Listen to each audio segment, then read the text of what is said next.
"You're not what I expected," he said, and in that moment, Emma Lark knew her carefully constructed lies were about to unravel. She'd come to Copper Creek as a mail-order bride, desperate to escape a past that hunted her like a shadow. Will Carver had promised safety in his letters, but the man standing before her wore a marshal's badge she hadn't anticipated, and secrets had a way of surfacing in small western towns. Their story was about to ignite like wildfire across the prairie. Stay with me until the end, and comment what city you're watching from. I want to see how far our story travels across this wild world. The train's whistle cut through the afternoon heat like a knife through butter, announcing its arrival with a scream that echoed off the rust-colored hills surrounding Copper Creek. Emma Lark pressed her gloved hand against the window, watching the small frontier town materialize through the dust and steam, a collection of wooden buildings that looked like they'd been dropped carelessly onto the prairie and left to fend for themselves against the relentless wind. Her heart hammered against her ribcage, each beat a reminder of the lies folded carefully in her carpetbag. The letters. The promises. The woman she'd pretended to be for the past 6 months, writing to a man she'd never met, crafting a version of herself that was softer, gentler, more suitable for a rancher's wife. What have I done? The thought had plagued her for the entire 3-day journey from St. Louis, growing louder with each mile that separated her from her old life. But there was no going back now. Behind her lay ruin and danger, a gambling debt her late father had left like a curse, men with cold eyes who'd made it clear they'd collect one way or another, and a city that had chewed her up and spit her out with nothing but the clothes on her back and a desperate plan. The train lurched to a stop, and Emma steadied herself against the seat. Through the window, she could see the platform, rough-hewn planks that had weathered countless seasons, a faded sign that read Copper Creek Station in peeling paint, and a handful of people waiting in the shade of the overhang. One man stood apart from the others. Even from this distance, Emma could tell he was the one. Will Carver, her husband-to-be. He stood with a stillness that suggested either patience or resignation, his hat held in work-roughened hands, his gaze fixed on the train with an intensity that made her stomach clench. "Last stop, miss," the conductor said, appearing beside her seat with a kindly smile that crinkled the corners of his weathered eyes. "Copper Creek. You got someone meeting you?" Emma swallowed hard, forcing her voice to remain steady. "Yes, my fiancé." The word felt foreign on her tongue, a lie wrapped in truth. They were engaged, in the technical sense, bound by letters and promises and a desperation that had driven her to answer an advertisement in the St. Louis Gazette. Honest rancher seeking wife, must be of good character, willing to work hard and ready to build a life in the Western Territories. No triflers or gold diggers need apply. She'd laughed when she first read it, a bitter, hollow sound in her empty boarding house room. Good character. If he only knew. But desperation had a way of silencing conscience, and Emma had penned her response that very night, carefully omitting the parts of her story that would have sent any sensible man running. She told him about her love of literature, her skill with a needle, her dreams of a quiet life away from the city's chaos. All true, in their way. She just hadn't mentioned the debts, the threats, the fact that she was running for her life as much as running toward a new one. Now, as she gathered her belongings and prepared to step off the train, Emma caught her reflection in the window glass. Dark hair pinned severely under a simple bonnet, hazel eyes that had seen too much for her 24 years, a dress that was respectable but showed its age in the carefully mended seams. She looked like exactly what she was, a woman with nowhere else to go. The other passengers had already disembarked by the time Emma made her way to the door, her carpetbag clutched in one hand, the other gripping her skirts to keep them from the dusty floor. The conductor offered his hand to help her down, and she took it, stepping out into the Colorado afternoon. The heat hit her first, dry and relentless, so different from the humid summers of St. Louis. Then came the smell, dust and sage, wood smoke and horse, the peculiar scent of a frontier town that existed on the edge of civilization. The platform creaked under her boots as she stood there, suddenly frozen, unable to make her feet carry her forward. Will Carver was walking toward her. Up close, he was nothing like the man she'd conjured in her imagination during those long nights writing letters by candlelight. She'd pictured someone softer somehow, despite his descriptions of ranch work and hard living. But the man approaching her now moved with a kind of controlled power, his shoulders broad beneath a worn cotton shirt, his face weathered by sun and wind into hard planes and angles that might have been handsome if they weren't so severe. And then there was the badge. It caught the sunlight as he moved, a small star of metal pinned to his chest, just visible beneath the edge of his vest. A marshal's badge. Emma's blood turned to ice. No, no, no, no, no. He hadn't mentioned being a lawman, not once in 6 months of correspondence. He'd written about his ranch, his cattle, the land he'd worked to build into something worth having. He'd written about loneliness and hope, about wanting a partner to share the burden and the beauty of frontier life. But never, not once, had he mentioned wearing a badge. Marshal. The very word sent panic skittering down her spine like spiders. Marshals asked questions. Marshals had connections, telegraphs that could send messages back east, ways of finding out about gambling debts, and the kind of men who collected them with brass knuckles and quiet threats. Marshals represented exactly the kind of law and order Emma had been trying to escape. She must have made some sound, a gasp or a whimper, because Will Carver's steps faltered. He was close enough now that she could see his eyes, gray as a winter sky, sharp with intelligence, and something else she couldn't quite name. Disappointment, maybe, or recognition of his own. They stood there, 3 feet apart on the weathered platform, and Emma felt the weight of every lie she'd ever told pressing down on her shoulders like a physical thing. He spoke first, his voice a low rumble that seemed to come from somewhere deep in his chest. Emma Lark? It took her 2 tries to make her voice work. Yes, Mr. Carver, I presume? Something flickered across his face, an emotion gone too quickly to identify. His gaze traveled over her, taking in details she couldn't hide. The mended dress, the worn carpet bag, the way she held herself like a woman ready to bolt at the first sign of danger. When his eyes met hers again, they were guarded, careful. You're not what I expected, he said quietly. The words stung more than they should have. Emma lifted her chin, calling on every scrap of pride she had left. The afternoon sun blazed behind him, turning his outline into shadow, making it impossible to read his expression clearly. But she could hear everything he hadn't said in those 6 words. The disappointment, the second-guessing, the realization that the woman he'd been writing to existed only in carefully crafted letters. Neither are you, she replied, and meant it with every fiber of her being. A marshal. Of all the terrible luck, she'd bound herself to a man whose very profession meant scrutiny, questions, the kind of attention she couldn't afford. The urge to turn around, to climb back onto that train and disappear into the vast American landscape nearly overwhelmed her. But the train was already pulling away, its whistle shrieking one last goodbye, and there was nowhere left to run. Will's jaw tightened almost imperceptibly. He settled his hat back on his head, the gesture somehow final, like a decision being made. "Wagons this way," he said, his voice carefully neutral. "Ranch is about an hour's ride." He reached for her carpet bag, and Emma's fingers tightened reflexively on the handle. Everything she owned in the world was in that bag, including the letters she should have burned but couldn't quite bring herself to destroy, letters that proved she'd lied about so many things. "I can manage it," she said, more sharply than she intended.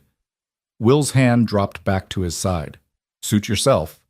He turned and started walking, clearly expecting her to follow. Emma glanced around the platform one last time, as if the landscape might offer some alternative, some escape from the choice she'd already made. But there was only Copper Creek, a handful of buildings shimmering in the heat, and beyond them, the endless prairie stretching toward mountains that looked close enough to touch, but were probably days away. This was the edge of the world, the place where civilization thinned to almost nothing, where a woman alone would last about as long as a snowflake in July. She followed. The wagon was old but well-maintained, hitched to a pair of horses that looked equally work-worn and cared for. Will loaded her bag into the back with an efficiency that spoke of long practice, then offered his hand to help her up. Emma hesitated only a moment before taking it, feeling the calluses on his palm, the strength in his grip as he steadied her onto the bench. He climbed up beside her, the wagon creaking under his weight, and took up the reins. With a click of his tongue, the horses started forward, pulling them away from the station and into the town proper. Copper Creek was exactly what Emma had expected, which was to say, not much. A wide main street of packed dirt, lined with the essential buildings of frontier commerce, a general store, a saloon, a blacksmith's forge sending up sparks, and the ring of hammer on anvil, a small church with a steeple that listed slightly to one side.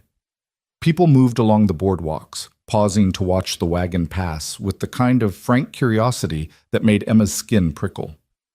"They're staring," she murmured, keeping her eyes forward. "Small town," Will replied, his attention on the road ahead. "Strangers always news. By tomorrow, everyone will know I collected my mail-order bride from the station." The term made her flinch. Mail-order bride. It sounded so transactional, so desperate. Which, she supposed, was exactly what it was.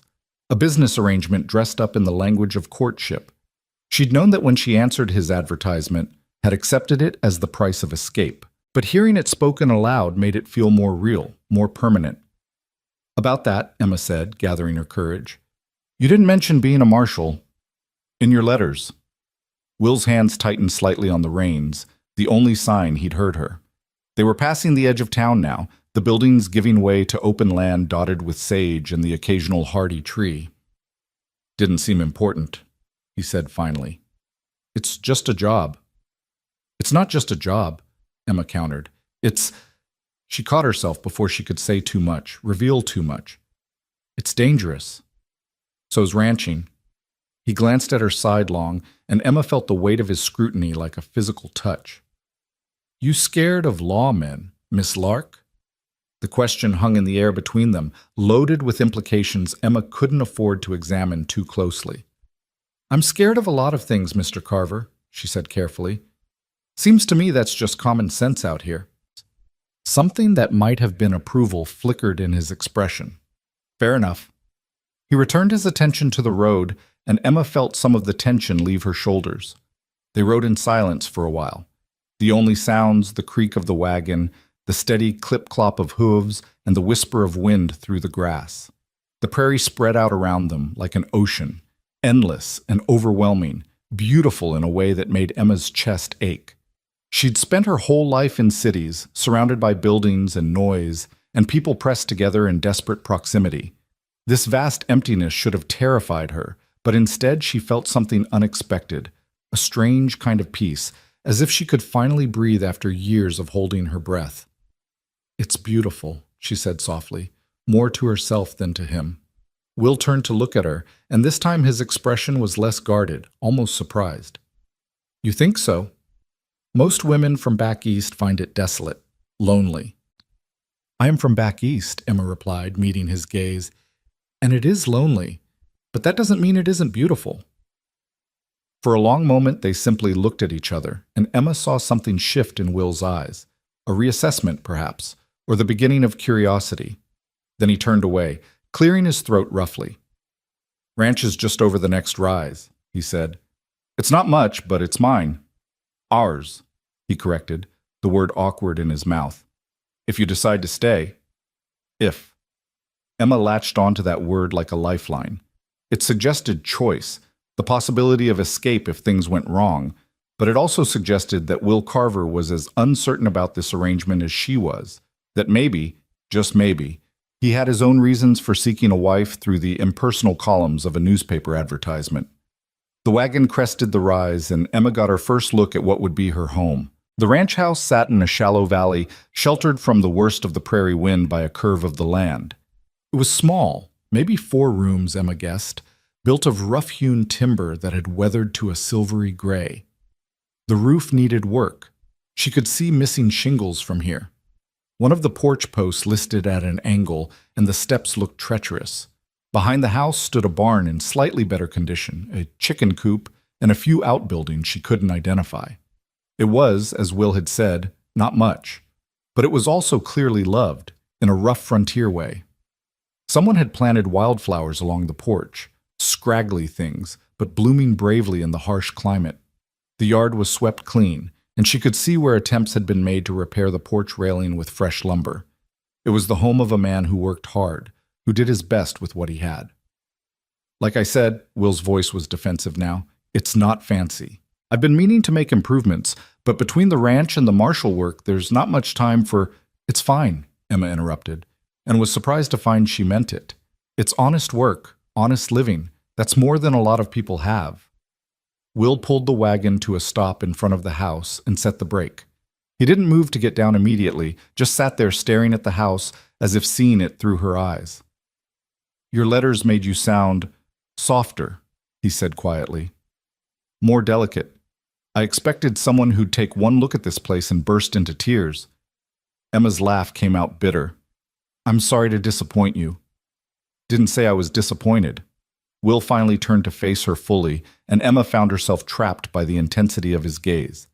Just said you're not what I expected. Neither of us are, seems like. Question is, what do we do about it? It was a fair question, one Emma didn't have an answer for.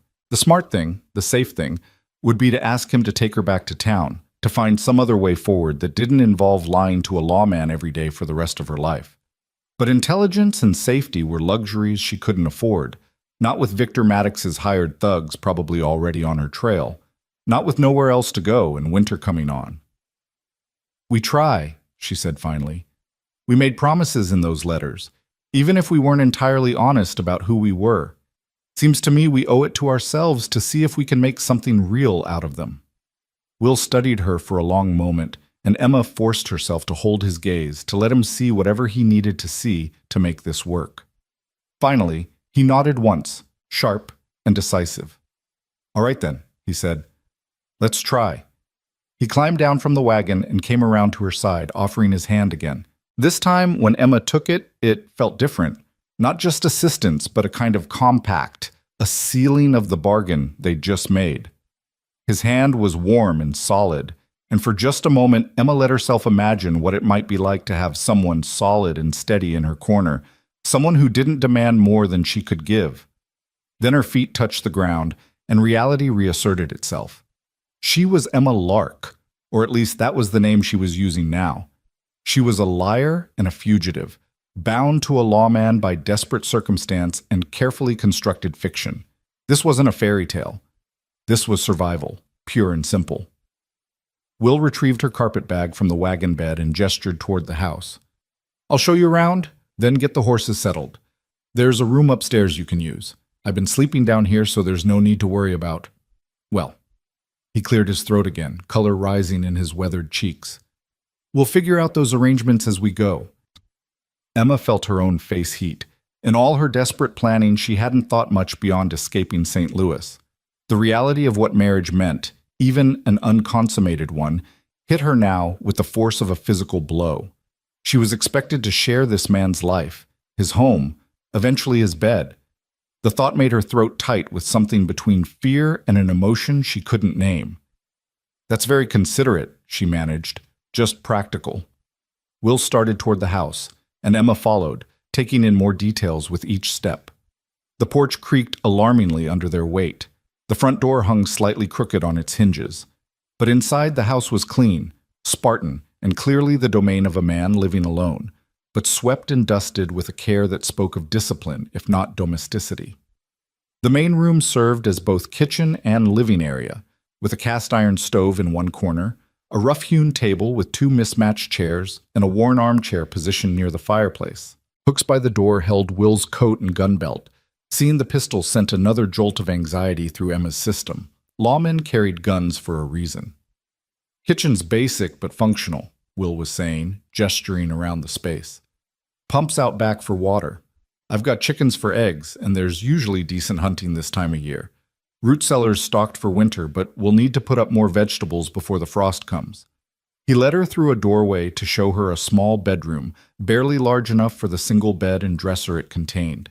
His room, she realized, noting the masculine clothes folded neatly on the dresser, the gun oil and cleaning supplies beside them, the Bible on the small bedside table.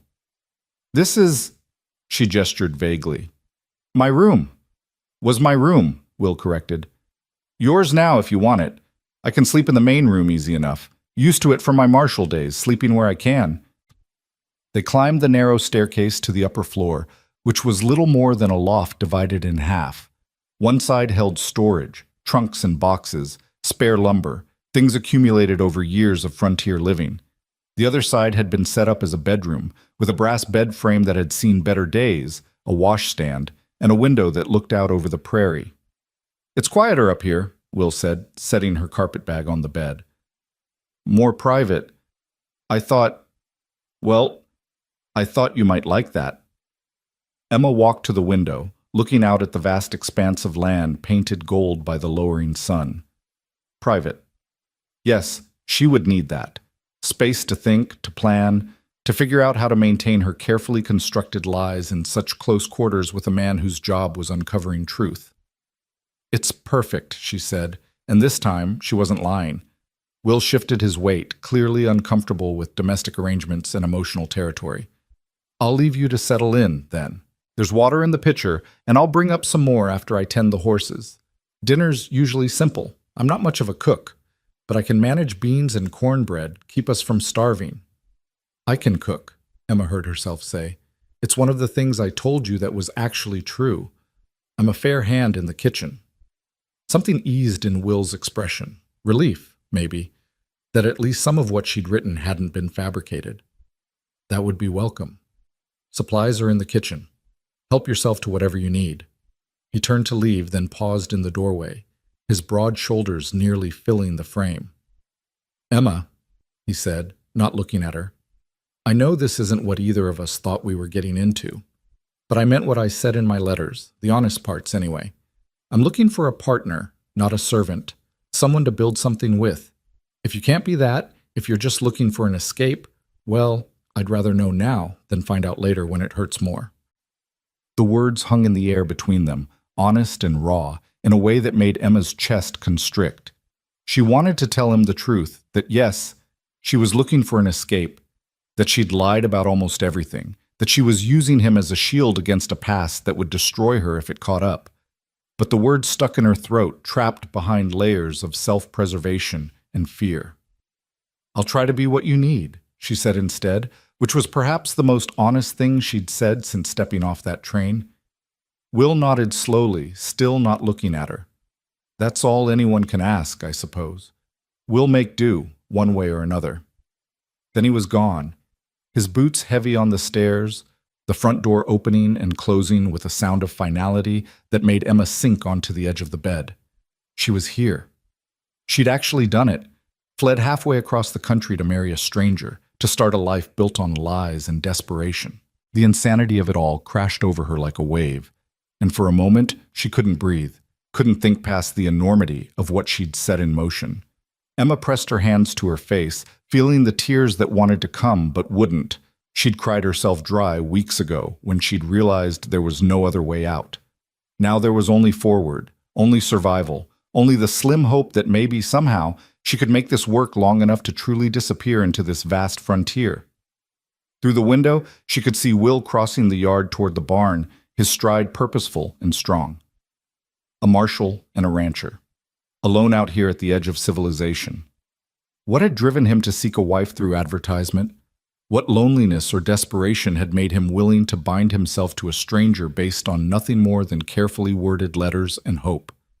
They were both running, she realized, both hiding in their own ways. The difference was that Will's secrets probably wouldn't get him killed. Emma stood and began unpacking her meager belongings, hanging the 2 spare dresses she owned in the small wardrobe, arranging her brush and mirror on the washstand. At the bottom of the carpet bag, wrapped in a piece of silk, were the letters. His letters, the ones she should have destroyed but couldn't. She'd read them so many times she practically had them memorized. "Dear Miss Lark," the first one had begun, his handwriting neat and careful. "I received your response to my advertisement, and I confess myself both surprised and pleased. A woman who appreciates Hawthorne and can quote Emerson is a rarity in these parts. I would very much like to continue this correspondence."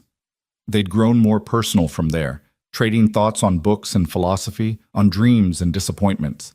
He'd written about the loneliness of frontier life, the way silence could be both blessing and curse. She'd responded with carefully edited truths, sharing her love of learning, her frustration with society's limitations on women, her desire for a life that meant something beyond social obligations and empty promises.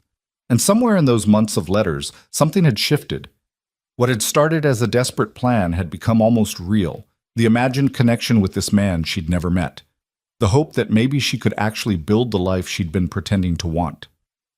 But that was before she'd seen the badge, before she'd realized that the one place she'd thought to find safety might actually be the most dangerous place of all.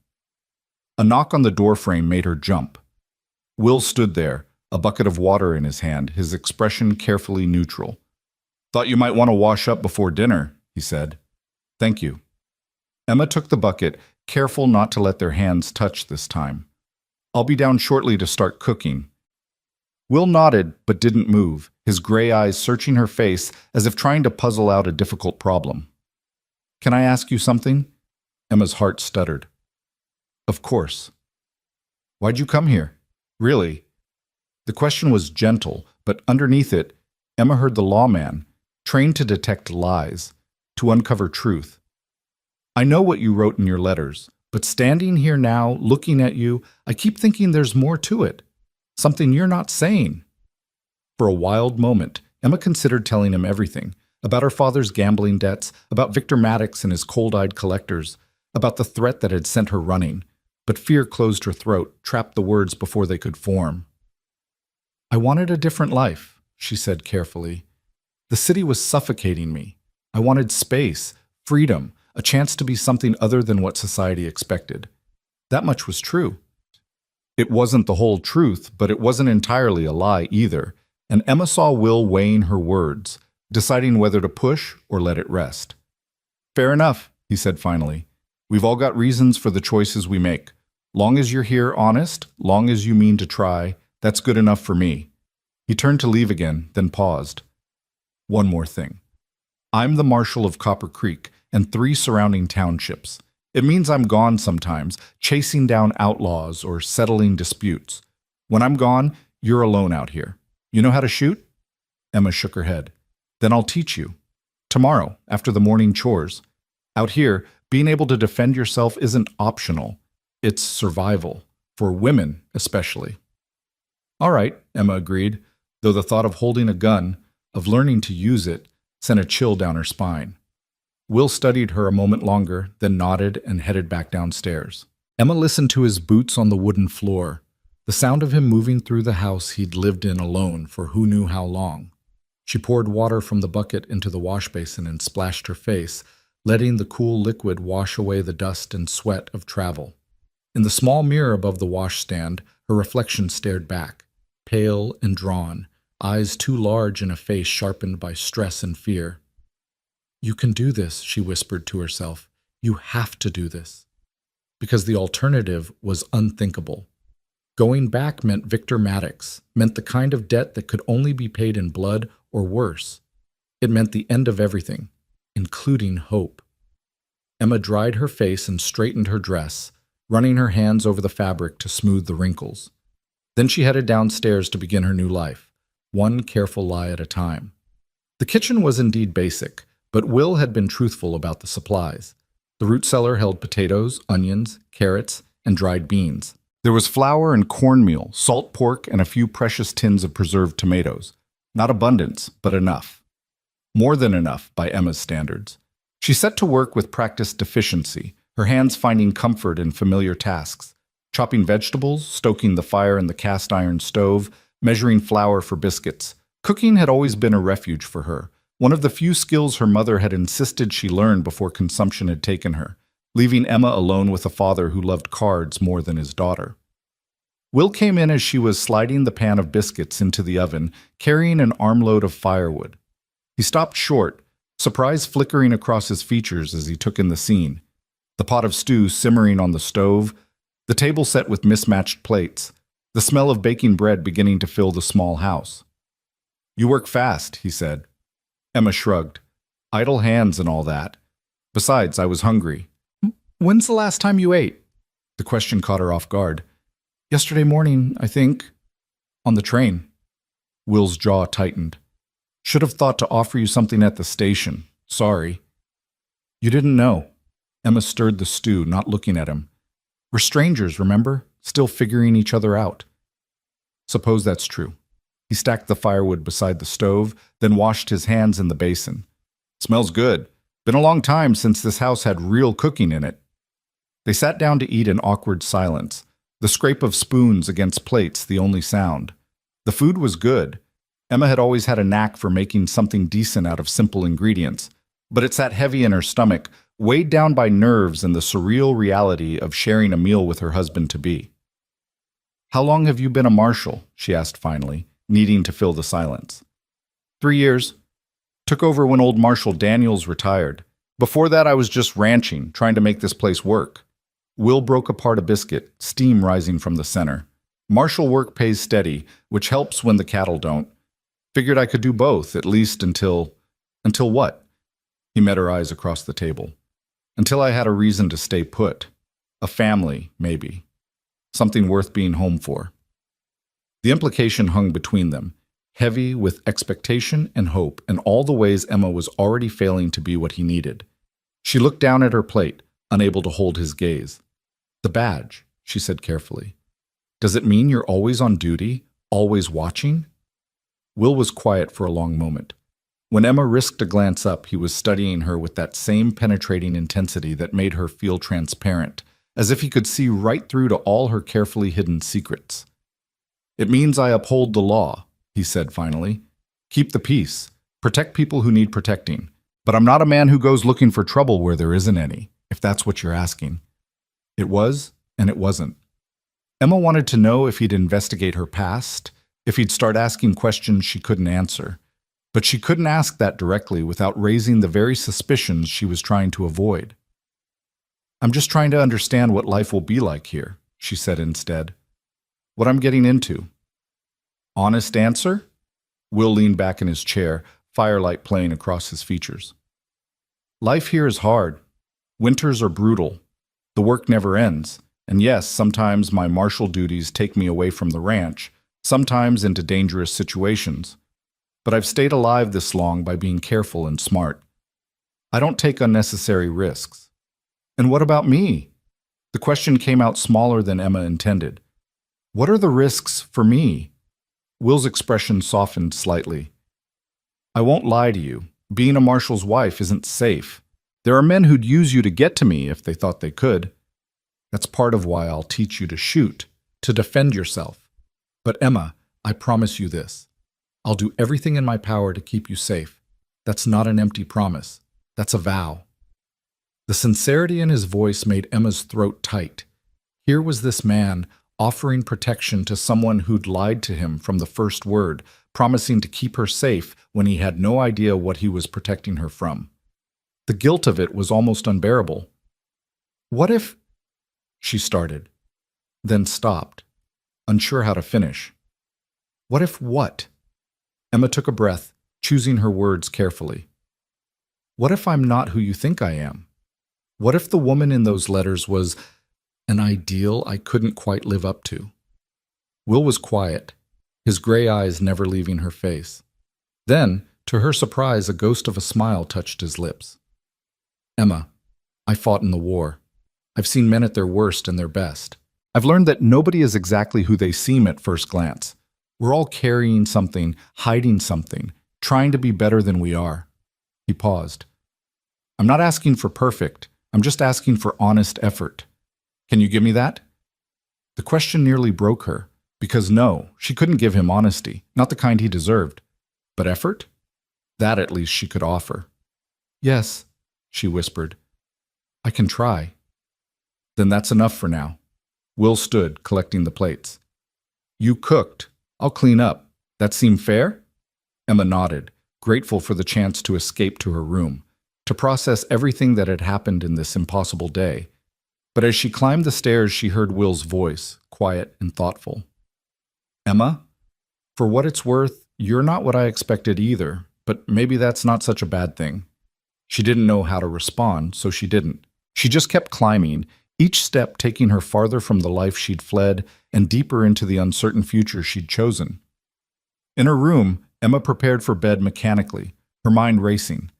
Through the floorboards, she could hear Will moving around downstairs, the sound of dishes being washed, the creak of the floorboards as he banked the fire for the night. Normal sounds, domestic sounds, the kind of sounds she'd never thought to hear in her own home. She unpinned her hair and brushed it out, watching the moonlight paint silver patterns across the worn floorboards. Somewhere out there, beyond the prairie, beyond the mountains, Victor Maddox was probably still looking for her. Men like him didn't forgive debts, didn't forget faces. But here, in this small house at the edge of the world, Emma could almost believe she was safe. Almost. A soft knock on the doorframe made her turn. Will stood there, a quilt draped over one arm. "Nights get cold up here," he said, offering it to her. "This should help." Emma took the quilt, noting the careful stitching, the faded but still vibrant pattern. "Did you make this?" "My mother, before she passed." Will's voice was gruff with emotion he was trying to hide. "Seems fitting you should have it. Welcome to the family, such as it is." Before Emma could respond, he was gone, his footsteps retreating down the stairs. She heard the sound of him settling into what must be the armchair, the creak of old wood and leather. Emma spread the quilt over the bed, running her fingers over the stitches. A mother's love, sewn into fabric, given freely to a stranger who'd lied her way into this family. The gesture made her eyes burn with tears she couldn't shed. She climbed into bed, pulling the quilt up to her chin, and stared at the ceiling. Tomorrow she would learn to shoot. Tomorrow she would start the daily work of maintaining this fragile deception. Tomorrow she would try to be the wife Will Carver needed, even as she carried secrets that could destroy them both. But tonight, in this moment, Emma let herself feel something she hadn't felt in months. A fragile, dangerous thing she barely recognized as hope. Dawn came soft and pink across the prairie, painting the sky in shades of rose and gold that Emma had never seen in the city. She woke to the sound of a rooster crowing and the distant lowing of cattle, disoriented for a moment before memory flooded back. Colorado. The ranch. Will Carver and his marshal's badge, and all the lies she'd told to get here.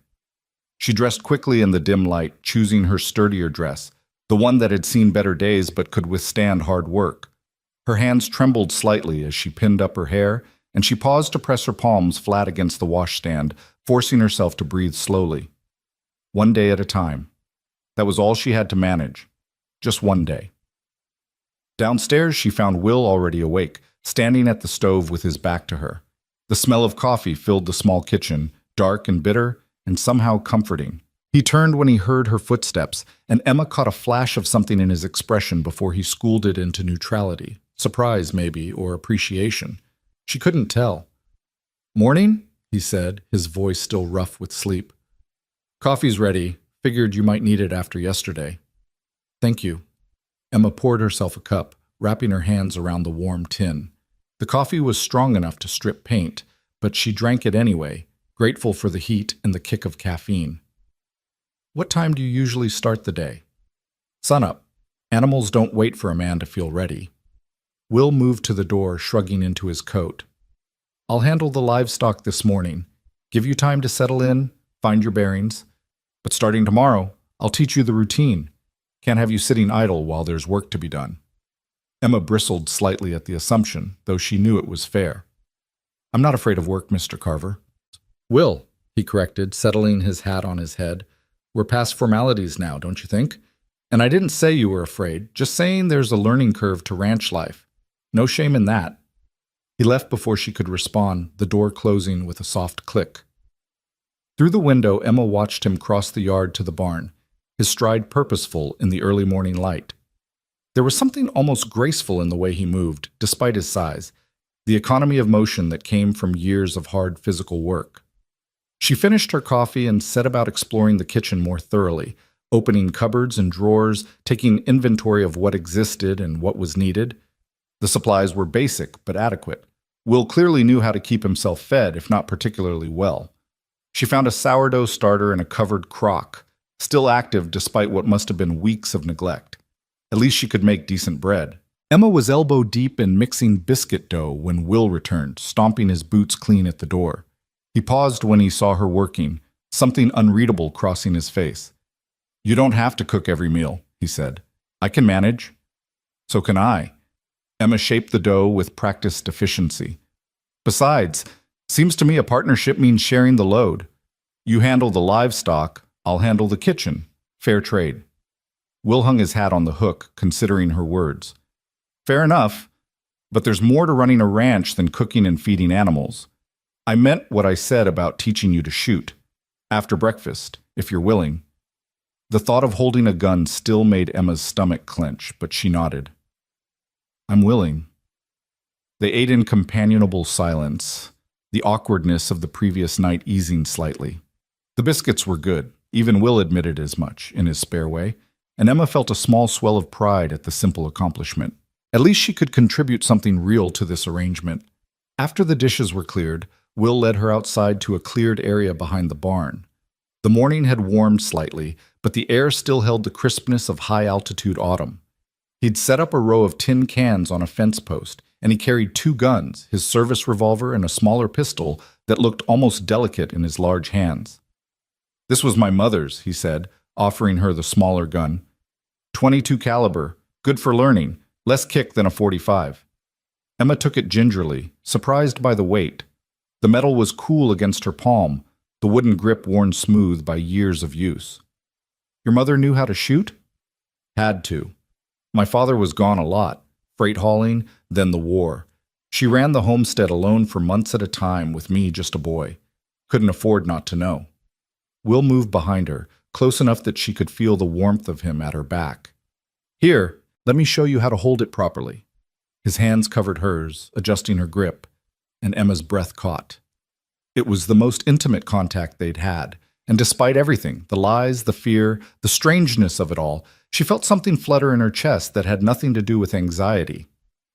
"Feet shoulder-width apart," Will instructed, his voice low near her ear. "Bend your knees slightly. You want a stable base. The gun's going to want to jump when you fire, so you need to be ready for it." Emma tried to focus on his words rather than his proximity, adjusting her stance as he directed. His hands were patient on hers, guiding but not forcing, and she could feel the calluses on his palms, evidence of years of hard labor. "Now, line up the sights," he continued. "Front sight, back sight, target. Keep both eyes open. I know that feels wrong, but you need the full field of vision. Breathe steady. When you're ready, squeeze the trigger slow. Don't jerk it." "All right."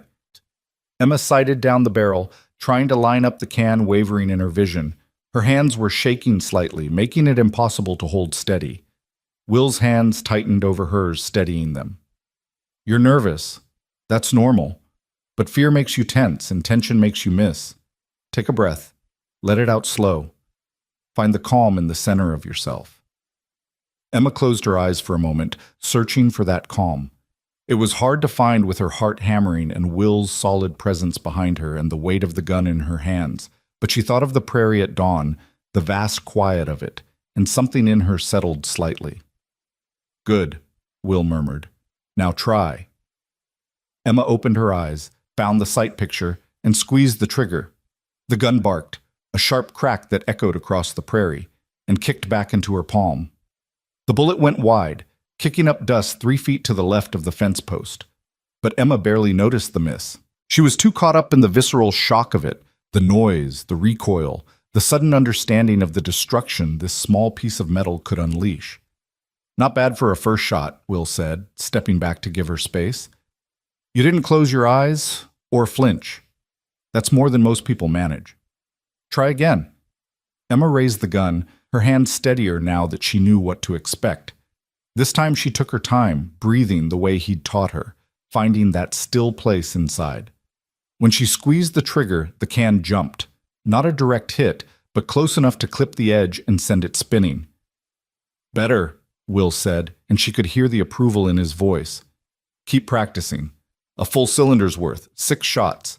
Get comfortable with the weight, the trigger pull. I'll be right here if you need me." Emma fired the remaining rounds, each shot feeling a little less foreign, a little more controlled. By the 6th shot, she actually hit a can dead center, the metallic clang of impact satisfying in a way she hadn't expected. "I hit it," she said, surprised by her own delight. Will smiled, a real smile, the first she'd seen from him, and it transformed his face completely. The hard lines softened, and his eyes crinkled at the corners, and for a moment Emma caught a glimpse of who he might have been before life had weathered him into stone. "You did," he agreed. "You've got steady hands and a good eye. With practice, you'll be better than decent." He showed her how to reload. The mechanics of opening the cylinder, ejecting the spent casings, pressing new rounds into the chambers. His patience surprised her. She'd expected a harder taskmaster, someone who would push and criticize. Instead, he taught the way a good teacher should, with calm instruction and genuine encouragement. They spent another hour practicing until Emma's hands were sore and her ears rang despite the cotton Will had given her to stuff in them. By the end, she was hitting the cans more often than not, and something in her had shifted. The gun no longer felt quite so foreign in her hands. It felt like a tool, like something she could control. "That's enough for today," Will finally said, taking the pistol from her and checking it with practiced ease. "You did well, better than I expected, honestly." "Because I'm a woman?" Emma asked, an edge of challenge in her voice. "Because you're from the city," Will corrected. "Most city folk, men or women, take to firearms like cats take to water. You've got natural talent, Emma. That's worth acknowledging." The compliment warmed her more than it should have. Emma watched as Will cleaned both guns with the same meticulous care he seemed to bring to everything, his hands sure and steady on the oiled cloth. "Why did you really send for a wife?" The question slipped out before Emma could stop it. "A man like you, capable, with land and a steady job, you could have courted someone local. Why advertise for a stranger?" Will's hand stilled on the gun. For a long moment, he didn't speak, and Emma thought she'd overstepped, pushed too far too fast. But then he sighed, a sound that seemed to come from somewhere deep in his chest. "Same reason you answered the advertisement, I imagine," he said quietly. "Desperation of one kind or another." He set the gun down, meeting her eyes. "The war broke something in me, Emma. Made me hard in ways I don't much like. Women around here, they look at me and see the badge, the gun, the man who brings in outlaws, dead or alive. They don't see someone they want to build a life with. They see danger." "And you thought a stranger might not see that?" Emma asked softly. "I thought a stranger might be willing to look past it, to see whatever else there might be." He picked up the gun again, resuming his cleaning with deliberate focus. "Foolish, maybe, but loneliness makes fools of us all, eventually." Emma felt something crack in her chest, empathy she couldn't afford, understanding she had no right to feel. Because she was using his loneliness, his desperate hope for connection, to hide from her own demons. She was the worst kind of fraud. "I'm sorry," she said, though she wasn't sure exactly what she was apologizing for. Will glanced at her, confusion flickering across his features. "What for?" "For not being what you hoped for. For being just another disappointment." "Who said you were a disappointment?" Will stood, tucking the clean guns into his belt. "You're different than I expected, sure. But disappointment? No. If anything, you're more than I expected. Stronger. That's worth something out here." He started back toward the house, leaving Emma standing in the yard with her thoughts churning. The morning sun had climbed higher, warming the air, and she could hear the sounds of the ranch, chickens clucking, cattle lowing, the wind sighing through the grass. Normal sounds, peaceful sounds, so different from the constant noise of the city. She was following Will back to the house when she heard it, the distant thunder of hoofbeats approaching fast. Will heard it too. He went still, his hand dropping instinctively to his gun, his whole body tensing in a way that spoke of long experience with danger. "Get inside," he said, his voice suddenly hard, all the softness of the morning gone. "Now." "What is it?" Emma asked, even as she moved toward the house. "Don't know yet, but anyone riding that hard either needs help or means trouble." Will's eyes scanned the horizon, tracking the sound. "Either way, you don't want to be caught in the open." Emma had just reached the porch when the rider came into view. A boy, no more than 16, hunched low over his horse's neck, riding like the devil himself was on his heels. He pulled up hard in the yard, his horse blowing and sweating, foam flecking its mouth.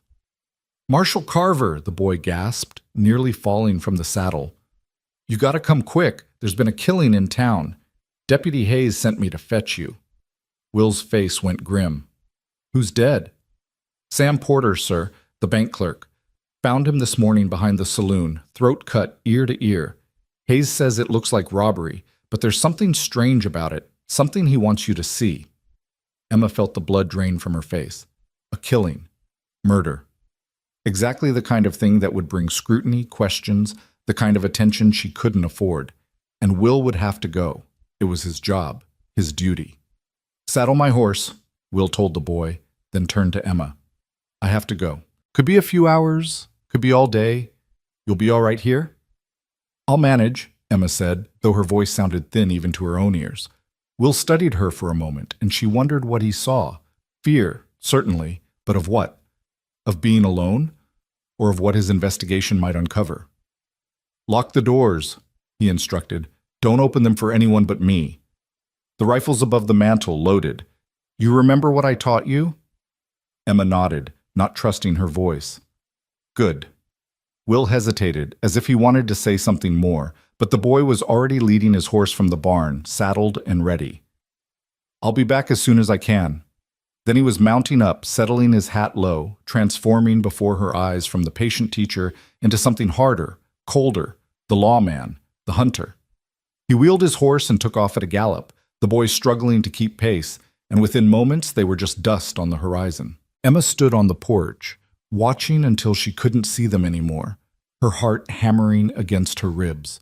A murder in Copper Creek. A bank clerk with his throat cut.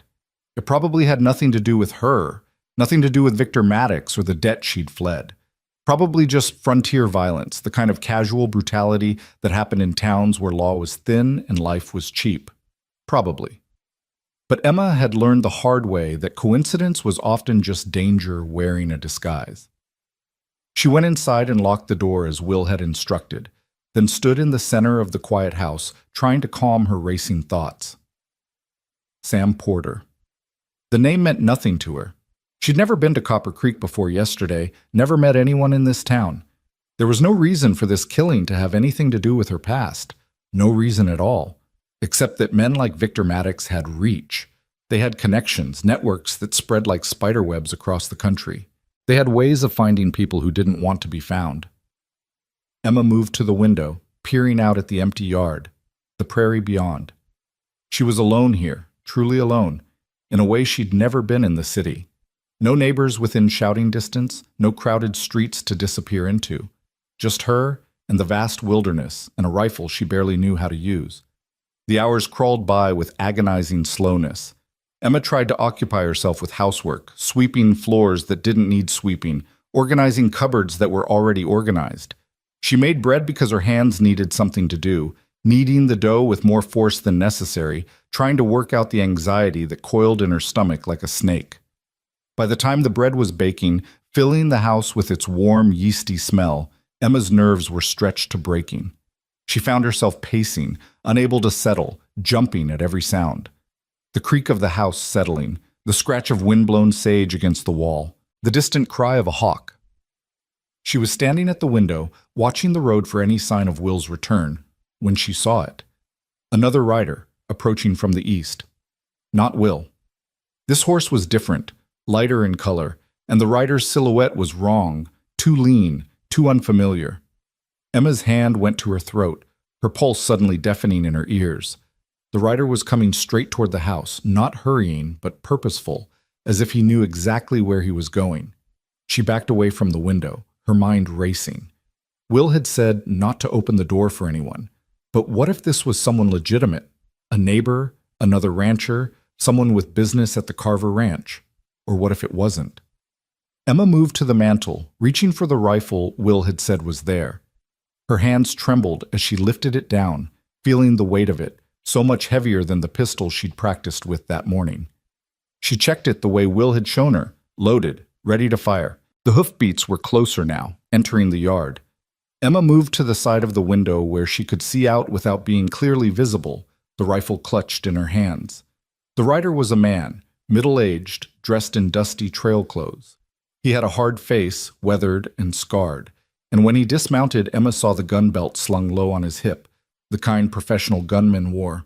He approached the house slowly, his eyes scanning the windows, the door, taking in details with the practiced assessment of someone who'd done this many times before. He knocked, 3 sharp raps that made Emma flinch. "Mrs. Carver?" His voice was rough, like gravel in a tin cup. "Mrs. Carver, I know you're in there. I can see the smoke from your chimney, smell the bread baking. I'm not here to hurt you. I just need to talk. Emma said nothing, barely breathing, the rifle heavy in her hands. The man waited, then knocked again. Marshal Carver asked me to check on you. There's been some trouble in town. He wanted to make sure you were safe out here. It was a lie. It had to be. Will would have sent the boy back if he'd wanted to check on her, or come himself, or sent his deputy. He wouldn't send a stranger, especially not one who moved like a predator. Mrs. Carver, I can wait out here all day if I need to. Or you can open the door and we can have a civilized conversation. Your choice. Emma's hands tightened on the rifle. Through the window, she could see the man settling himself on the porch steps, making himself comfortable. He pulled out a tobacco pouch and began rolling a cigarette, calm as Sunday morning, as if he had all the time in the world. She was trapped. She couldn't leave. He'd see her the moment she tried for the barn. She couldn't send for help. There was no one close enough to hear, even if she screamed. And she couldn't trust that he'd simply leave if she waited him out. The man lit his cigarette, took a long drag, and exhaled slowly. I know who you are, Emma Lark, he said conversationally, as if they were discussing the weather. Or should I say, Emma Hartley. That is your real name, isn't it? The one you used back in St. Louis before you decided to reinvent yourself. Emma's blood turned to ice. No, this couldn't be happening. Not here, not now, not when she'd just started to believe she might actually be safe. Victor Maddox sends his regards, the man continued. Says your father owed him a considerable sum. Says that debt doesn't die just because your father did. Says it passes to family the way these things do.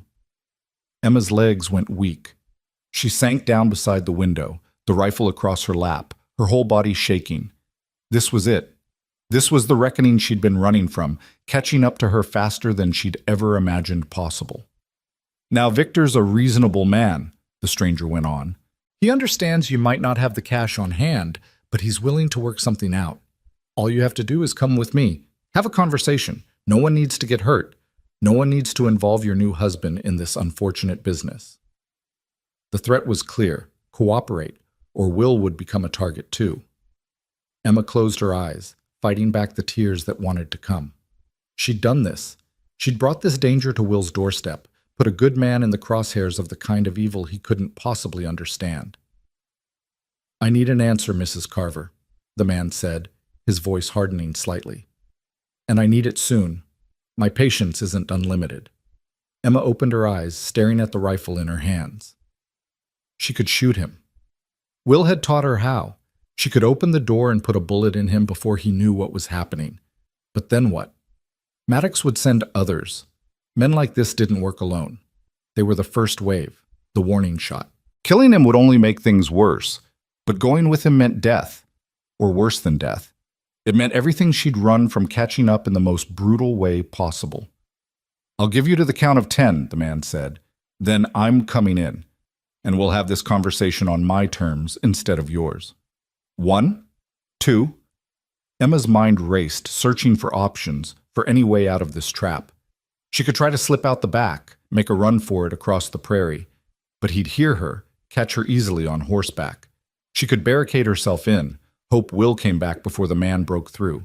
But if Will came back to find this, if he got caught in whatever violence was about to unfold. 3, 4.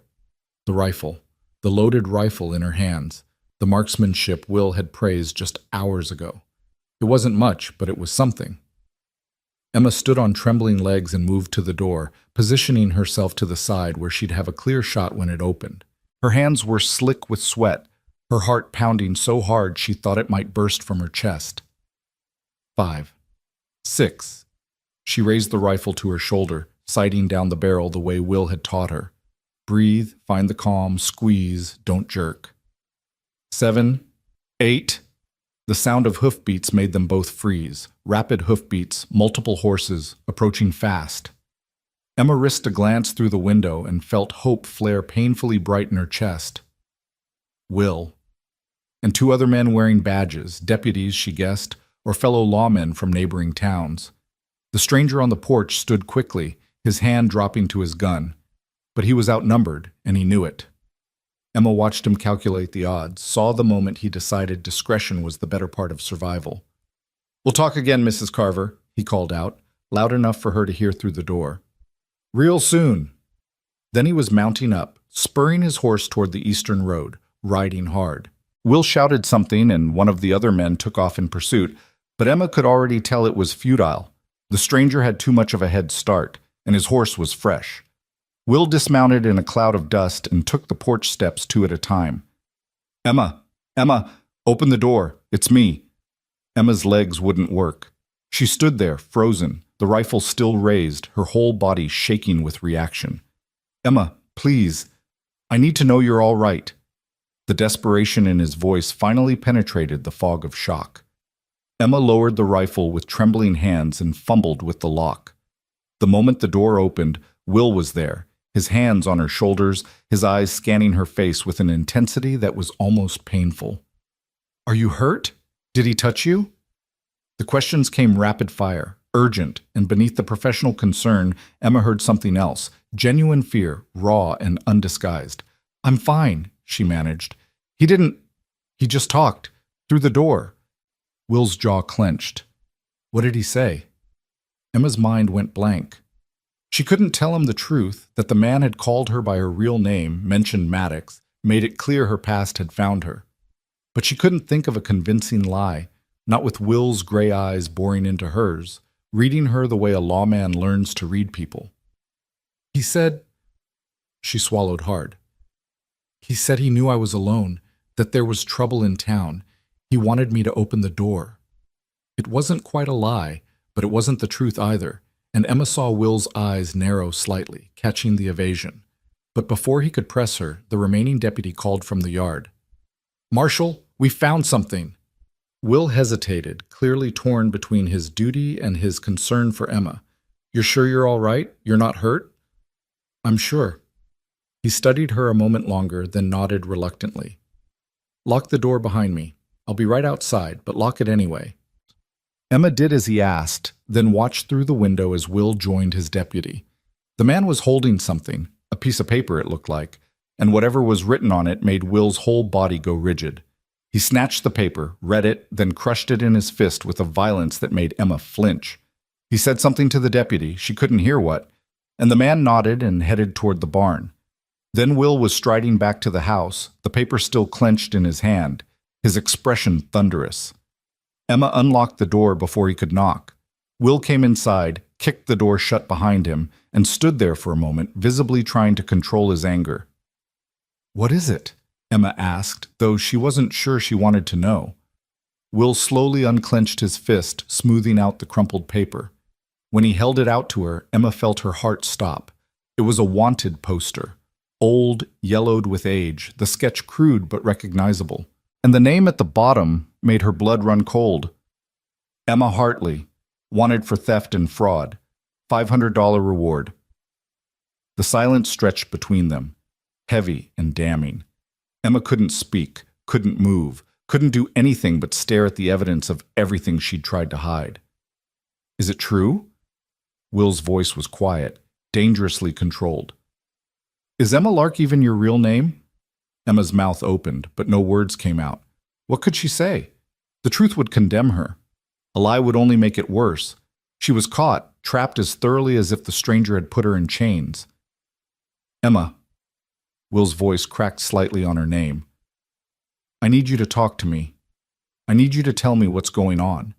Because right now, I've got a dead man in town, a wanted fugitive in my house, and a stranger who knows things he shouldn't. And I can't protect you if I don't know what I'm protecting you from. Protect. The word cut through Emma's panic like a knife. Even knowing what he knew, even holding evidence of her crimes in his hand, Will's first instinct was still to protect her. It broke something in her, the last wall she'd built around the truth. My name is Emma Hartley, she said, her voice barely above a whisper. And I'm not who I said I was. The words hung in the air between them like smoke from a gunshot. Impossible to take back. Emma watched Will's face, saw the muscles in his jaw work as he processed what she'd just admitted. The wanted poster crinkled in his grip, and for a long moment the only sound was the ticking of the clock on the mantel and Emma's ragged breathing. Go on, Will said finally, his voice carefully controlled. Too controlled. the kind of calm that came before a storm. Emma wrapped her arms around herself, suddenly cold despite the warmth of the house. My father was a gambler, a good one, for a while. But the luck turned, the way it always does, and he started borrowing money from the wrong people. Victor Maddox. Just saying the name made her feel sick. When my father died, Maddox said the debt passed to me. $20,000. Will's eyes widened slightly. 20,000. I didn't have it. I had nothing. No money, no family, no way to pay. Maddox's men made it clear what would happen if I didn't settle up. Emma's hands trembled as she continued. So I ran. Changed my name, saw your advertisement, and thought... Her voice broke. I thought I could disappear. Start over where no one would find me. The charges on this poster, Will said, holding it up. Theft and fraud. Did you steal from Maddox? No. Emma shook her head vehemently. I worked as a seamstress, did alterations for a dress shop. When I left St. Louis, I took fabric that I'd already paid for, materials for orders I'd been working on. But the shop owner, she was connected to Maddox somehow. She filed charges, made it look like I'd robbed her. It was a lie. But who's going to believe a poor seamstress over a respected business owner? Will was quiet, studying the poster with a lawman's eye. Emma watched him, trying to read his expression, but he'd gone distant, closed off in a way that terrified her more than anger would have. The man who was here, Will said slowly. He worked for Maddox? I think so. He knew my real name. He knew about the debt. Emma's voice dropped to barely a whisper. He said Maddox wants to talk. That's what men like Maddox say before they kill you. Will crumpled the poster again, shoving it into Olga's pocket. He paced to the window, staring out at the prairie, his shoulders tight with tension. Emma stood frozen, waiting for judgment, for condemnation, for him to tell her to pack her things and get out. The man in town, Will said, his back still to her. Sam Porter. They cut his throat, but that's not what killed him. He drowned, in about an inch of his own blood, the doc says. Took him several minutes to die. That's a message killing, Emma. The kind men like Maddox used to send warnings. Emma's legs went weak. She sank into a chair, horror washing over her. You think Maddox killed him? But why? Sam Porter, I don't even know who that is. Bank clerk, Will said, turning to face her. His eyes were hard, but underneath Emma saw something else. Calculation. The mind of a marshal working through a puzzle. He processed the telegraphs that came through the bank. If someone sent a message asking about you, inquiring whether a woman matching your description had arrived in Copper Creek, Sam would have been the one to see it. Understanding dawned, cold and sickening. They killed him because he knew I was here, or because he wouldn't tell them where you went. Either way, a man is dead because of you. Will's words were brutal, but his tone wasn't accusatory, just stating facts the way a lawman did. Actually dead, Emma. Not theory, not possibility. His wife found him this morning. His wife, who's now a widow because you brought your trouble to my town. The guilt nearly crushed her. Emma put her face in her hands, fighting back sobs that wanted to tear free. I'm sorry, God. I'm so sorry.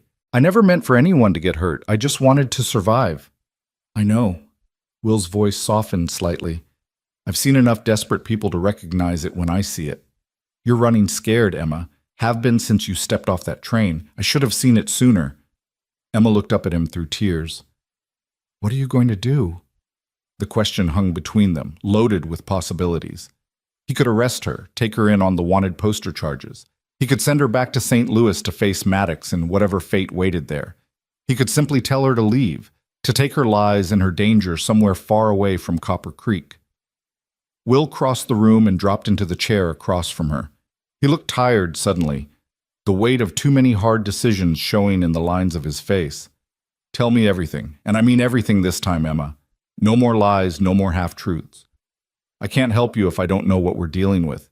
The we're nearly undid her. Even now, knowing what he knew, Will was still thinking in terms of partnership, of facing this together. So Emma told him. She told him about her father's slow descent into gambling addiction, about her mother's death from consumption when Emma was 16, about trying to hold together a life that was falling apart piece by piece. She told him about Maddox, about the first time his men had come to collect, about the threats that started subtle and grew progressively more violent. She told him about the dress shop job, about saving every penny, about the desperate hope that she could somehow pay off the debt before it was too late. "I was going to do it," she said, her voice thick with unshed tears. "I was going to pay him. I had almost $800 saved. It would have taken years to pay off the full debt, but it was a start, proof of good faith. But then my landlady told me 2 men had been asking about me, showing her a picture, offering money for information. I knew what that meant. Maddox was done waiting. So you ran," Will finished. "So I ran. I took what little I had and bought a train ticket west, changed my name, answered your advertisement." Emma met his eyes, forcing herself to hold his gaze. "I'm not a thief, Will. I'm not a criminal. I'm just someone who made the mistake of loving a father who loved gambling more than he loved his daughter." Will was quiet for a long moment, absorbing everything she'd told him. Outside, Emma could hear the deputy moving around, probably seeing to the horses. Normal ranch sounds, ordinary life, while inside this room her entire future balanced on a knife's edge. "This poster," Will said finally, pulling it from his pocket and smoothing it out on the table between them. "It's old, at least 2 years, I'd guess. And the charges are minor, theft of goods valued at less than $200, fraud for using a false name. That's not hanging offenses, Emma. That's maybe a few months in jail, a fine." "Maddox would kill me before I ever saw the inside of a jail cell," Emma said. "You know how men like him work. They own judges, sheriffs, anyone who matters. The law is just a tool they use to get what they want." "Not out here," Will's voice hardened. "Not in my territory. I don't care how much reach Maddox thinks he has. This is my jurisdiction, and I enforce the law here. No one else." Emma wanted to believe him, wanted to trust in the strength she heard in his voice. But she'd seen what Maddox could do, seen how easily power corrupted, how money bought loyalty and silence.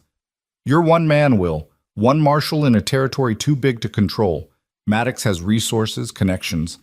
He'll send more men, better men than the one who came today. And eventually we'll deal with them too." Will stood, paced to the window again. "That man today? You recognize him?" Emma shook her head. "No, but Maddox employs a lot of men. Enforcers, debt collectors, worse." "He had a scar," Will said. "Right side of his face, running from his eye to his jaw. Walked with a slight limp favoring his left leg. Ring any bells?" "No, I'm sorry." Will nodded, still staring out the window. "My deputy's riding back to town to send some telegraphs. I've got contacts, other marshals, sheriffs, even some Pinkertons I trust. We're going to find out who that man was and who he's working for.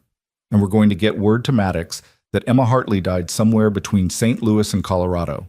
Fever, accident, doesn't matter. We're going to make you disappear properly this time." Hope flared in Emma's chest, bright and painful. "You think that'll work?" "I think it's worth trying. Men like Maddox, they're businessmen at heart. Bad business, sure, but still business. If he thinks you're dead, if there's no profit in chasing you anymore, he'll write off the debt and move on. He's got other people to squeeze, other money to collect." "And if he doesn't believe it?" Will turned from the window, and the look in his eyes made Emma's breath catch. It was pure steel, the expression of a man who'd faced down death more times than he could count and come out standing. "Then we make him believe it, whatever it takes." The promise in those words should have frightened her. Instead, Emma felt something loosen in her chest, the constant tension that had been her companion since fleeing St. Louis, the fear that had driven every decision, every lie. For the first time in months, she wasn't alone in this fight. "Why are you helping me?" The question came out raw, confused. "I lied to you. About everything. My name, my past, my reasons for coming here. I brought death to your town. Why don't you just arrest me and be done with it?" Will was quiet for a moment, and when he spoke, his voice was softer than Emma had ever heard it. "Because I understand running, Emma. I understand being so desperate for a new start that you'll do things you never thought yourself capable of. I understand lying to survive." He paused, something painful crossing his face. "During the war, I did things I'm not proud of. things that keep me up at night. And when it was over, when I came back here, I had a choice. Let those things define me, or try to build something better, something worth the lives it cost to survive. Emma stood slowly, moved closer to him. What did you do? Doesn't matter now. What matters is I made a choice to be better than my worst moments, and I'm offering you the same chance. Will met her eyes, and Emma saw the raw honesty there, the weight of old sins and hard-won redemption. But it starts with truth, Emma. No more lies between us. Can you do that? Could she? Emma had been lying for so long, to Maddox's men, to herself, to Will, that truth felt foreign, dangerous. But looking at this man who'd shown her more grace than she deserved, who'd offered protection when he could have offered judgment, she found herself nodding. I can try, she said. That's all I can promise, but I'll try. That's enough. Will held out his hand, and after a moment's hesitation, Emma took it. His grip was firm, warm, and Emma felt the calluses that spoke of honest work, honest living. Partners, then, for real this time. Partners, Emma agreed and meant it. They stood like that for a moment, hands clasped, an understanding passing between them that went deeper than words. Then Will released her hand and moved toward the door. I need to get back to town, see what else my deputies found. You'll be safe here. I'm leaving Jenkins on watch. He's young, but he's good, and he'll raise hell if anyone comes within a mile of this place. What about you? Emma asked. If Maddox's men are in Copper Creek, then they'll find out what happens when they bring their trouble to my territory. Will settled his hat on his head, checked his gun with the automatic gesture of a man who'd done it 1,000 times. Lock the door behind me. Don't open it for anyone but Jenkins or me. And Emma? He paused in the doorway. Keep that rifle close, just in case. Emma nodded, fear and gratitude warring in her chest. She watched him cross the yard to where a young deputy stood waiting. Jenkins, she assumed. They spoke briefly, Will's gestures sharp and commanding, and then Will was mounting up, riding back toward town at a pace that spoke of urgency. Jenkins approached the house, and Emma saw what Will had meant about young. The deputy couldn't have been more than 22, with a smooth face and earnest eyes. But he carried himself with the careful alertness of someone who'd learned not to take safety for granted. Mrs. Carver, he said, touching his hat. Marshall says I'm to keep watch. I'll be right outside if you need anything. Thank you, Emma said, though the title, Mrs. Carver, felt like just another lie. They weren't married yet, might never be now that Will knew the truth. She closed and locked the door, then moved through the house, checking windows, making sure everything was secure. The rifle went back above the mantel, but Emma kept the pistol Will had given her that morning close at hand. Her mother's gun, Will had said. The thought made her chest tight, that he'd trusted her with something so personal even before he'd known who she really was. The afternoon stretched long and anxious. Emma tried to occupy herself with ordinary tasks, finishing the bread, preparing vegetables for dinner, sweeping floors that didn't need sweeping. But her mind kept circling back to Sam Porter, to the man with the scarred face, to Maddox and the long reach of his vengeance. She was peeling potatoes when she heard horses again, multiple riders this time, approaching at a steady pace. Emma's heart jumped, and she grabbed the pistol, moving to the window. But it was Will returning, along with 2 other men she didn't recognize. They all wore badges, and Emma relaxed slightly. Lawmen, Will's reinforcements. She unlocked the door as Will dismounted, and he waved her back inside with a gesture that brooked no argument. The men gathered in the yard, their voices too low for Emma to make out, but she could see the tension in their postures, the way they kept scanning the horizon. Finally, Will broke away and came inside, closing the door firmly behind him. His face was grim, and Emma knew before he spoke that the news wasn't good. They found the man with the scar, Will said without preamble. Or what's left of him. Someone put 3 bullets in him about 5 miles east of here, left him for the buzzards. Emma felt the room tilt. Maddox? That'd be my guess. Dead men can't talk, can't tell us who hired them or what they know. It's a clean ending, for Maddox anyway. Will removed his hat, ran a hand through his hair in frustration. We're dealing with someone smart, Emma. Someone who plans ahead, covers tracks. That makes this harder. What do we do? Will met her eyes, and Emma saw the determination there, the stubborn refusal to back down. We stick to the plan. I've sent telegraphs to contacts in St. Louis, asking them to put out word that Emma Hartley died of fever in Kansas. Got a doctor there who owes me a favor. He'll produce a death certificate if needed. Meanwhile, you're Emma Carver now, my wife, fresh from back east. New name, new life, new identity that's actually legal this time. Emma's breath caught. We're not married, Will. We will be. Tomorrow, if you're willing. Circuit Preachers Due in Copper Creek comes through once a month. We'll make it official, make you legally Emma Carver. That gives you protection, Emma. As my wife, you've got legal standing, rights, and it makes the story more believable. It was practical, sensible, the smart move strategically. But Emma heard what Will wasn't saying, that this would be a marriage of convenience, protection rather than partnership, legal contract rather than love. And after? She asked quietly. After Maddox believes I'm dead? After the danger passes? What then?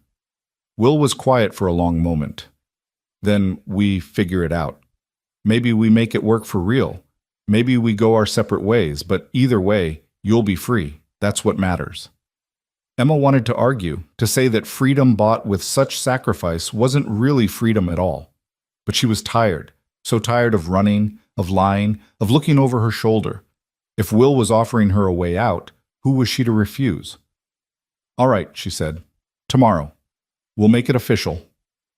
Something flickered in Will's eyes. Relief, maybe, or resignation. I'll sleep in the barn tonight. Won't be proper otherwise, what with the preacher coming. Jenkins and the others will keep watch in shifts. You should get some rest. He moved toward the door, but Emma's voice stopped him. Will? Thank you. For believing me. For helping me. I don't deserve it, but thank you. Will turned, and for just a moment his expression softened. Maybe you don't think you deserve it. But Emma, everyone deserves a chance to start over, to be better than their worst day. I'm just giving you what I wish someone had given me. Then he was gone, the door closing softly behind him. Emma stood alone in the quiet house, processing everything that had happened. Tomorrow, she would become Emma Carver. Tomorrow she would bind herself legally to a man she barely knew, a man she'd lied to from the beginning. Tomorrow she would try to build a life on the ashes of the one she'd fled. But tonight she was still Emma Hartley, or whatever fractured version of herself she'd become in the months of running and hiding. Tonight she could grieve for the woman she might have been. If the world had been kinder, if her father had been different, if Maddox had never darkened her door.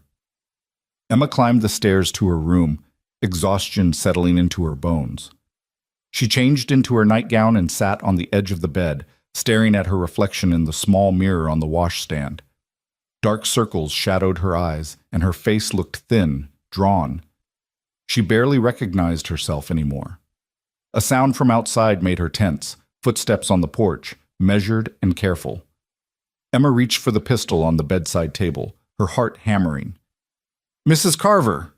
Jenkins' voice, young and apologetic.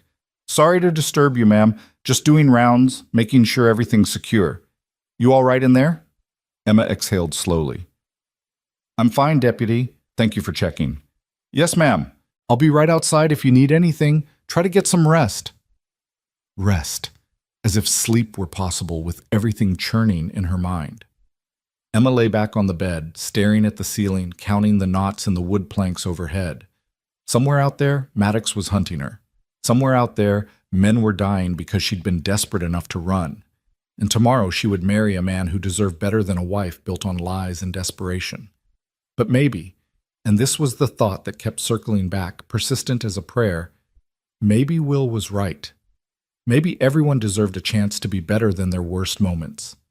Maybe redemption was possible, even for someone like her.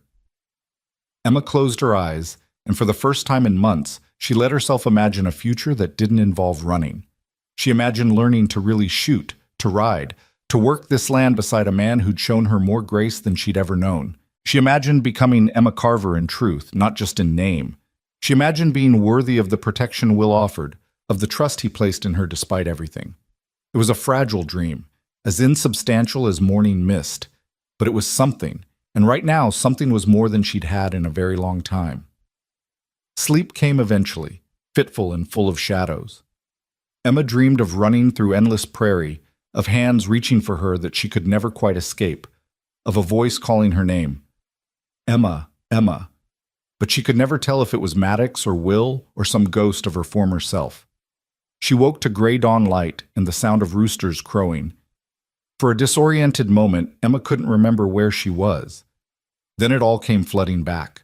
The ranch, Will, the wedding that would happen today if she had the courage to go through with it. Emma rose and dressed carefully in her best dress, dark blue calico with white trim, respectable, if not fancy. She pinned her hair up with more care than usual, as if proper grooming could somehow make her more worthy of what was about to happen. Her hands trembled slightly as she worked, and she had to start over twice when pins slipped free. Downstairs, she found Will already up, standing at the stove making coffee. He'd changed into clean clothes, still working attire, but the shirt was pressed and his hair was neatly combed. He looked up when she entered, and something passed between them, an acknowledgement of what this day meant. "Morning," he said quietly. "Coffee's almost ready." "Thank you." Emma moved to help, needing something to do with her hands. "What time is the preacher coming?" "Noon. Gives us time to get into town, handle some business first." Will poured 2 cups of coffee, handed one to her. "I need you to sign some papers, transferring property rights, establishing you as my legal next of kin. Protection, in case anything happens to me." The casual way he mentioned his potential death made Emma's stomach clench. "Will, you don't have to—" "Yes, I do." His voice was firm. "This is my choice, Emma. I'm going into this with my eyes open. I need to know that if something happens, you'll be taken care of. The ranch, the savings I've put aside, it should go to you. You're going to be my wife, legally and officially. That means something." Emma's throat tightened. "Even though it's not real? Even though we're only doing this for protection?" Will set down his coffee cup, turned to face her fully. "Who says it's not real? Maybe it didn't start the way most marriages do. Maybe we're doing this for practical reasons. But Emma, marriage is what you make it. And I figure we've got as good a chance as any of making something real out of this arrangement, if we want to." The "if we want to" hung in the air between them, a question neither of them was quite ready to answer. Emma looked at this man, this steady, solid man who'd offered her salvation when she deserved condemnation, and felt something shift in her chest. Not love, not yet, but the possibility of it, the fragile hope that maybe, somehow, they could build something genuine from this foundation of necessity and lies. "I want to try," she said softly, "if you're willing to try with me." Will's expression softened, and he reached out, tucking a loose strand of hair behind her ear in a gesture so gentle it made Emma's eyes sting. "Then we'll try. Together." They finished their coffee in companionable silence, the awkwardness of the previous days easing into something that felt almost comfortable. Will made breakfast, simple fare of eggs and bacon, bread from yesterday's baking, and they ate together as the sun climbed higher, painting the prairie in shades of gold. Jenkins came in as they were finishing, looking tired but alert. "Morning, Marshall, Mrs. Carver, all quiet through the night, no signs of trouble." "Good." Will stood, collecting the dishes. "Get some rest, Jenkins. I'll have Davis take over watch while we're in town." "Yes, sir?" The young deputy hesitated. "Marshall, about today, congratulations. I hope you'll both be very happy." The sincerity in his voice made Emma want to cry. These people, Will, Jenkins, the deputies she'd barely met, they were all willing to protect her, to risk themselves for a woman they didn't know, based solely on Will's word that she was worth saving. The weight of that trust was almost unbearable. "Thank you, Deputy," she managed. After Jenkins left, Will and Emma prepared for the trip to town.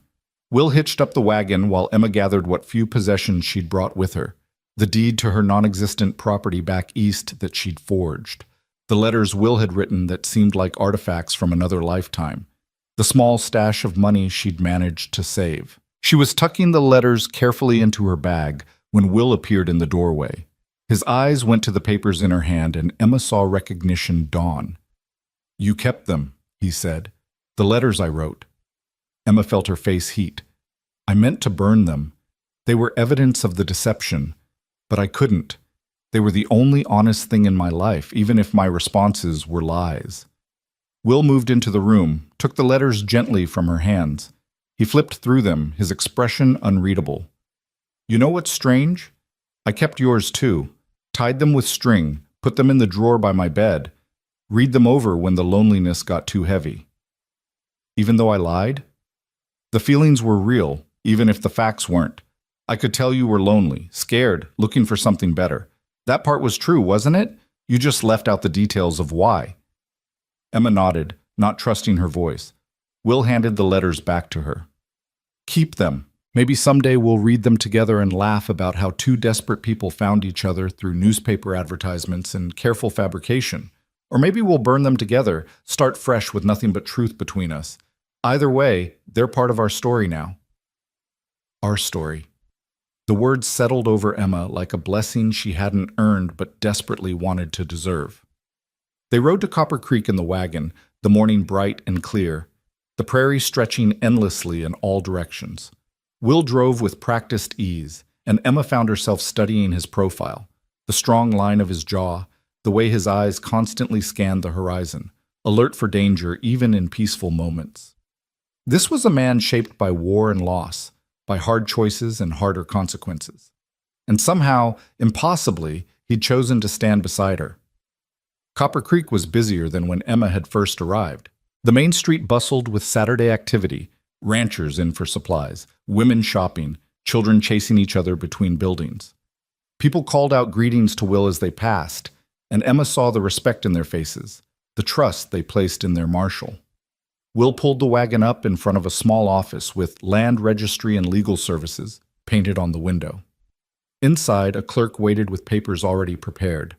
Emma signed where Will indicated, transferring her fictional property holdings, establishing herself in the legal record as Emma Lark, soon to be Emma Carver.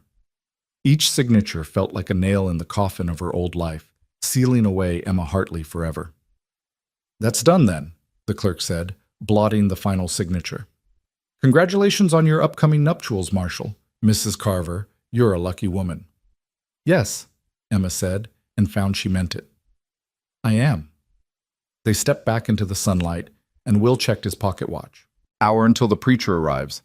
There's something I want to show you first.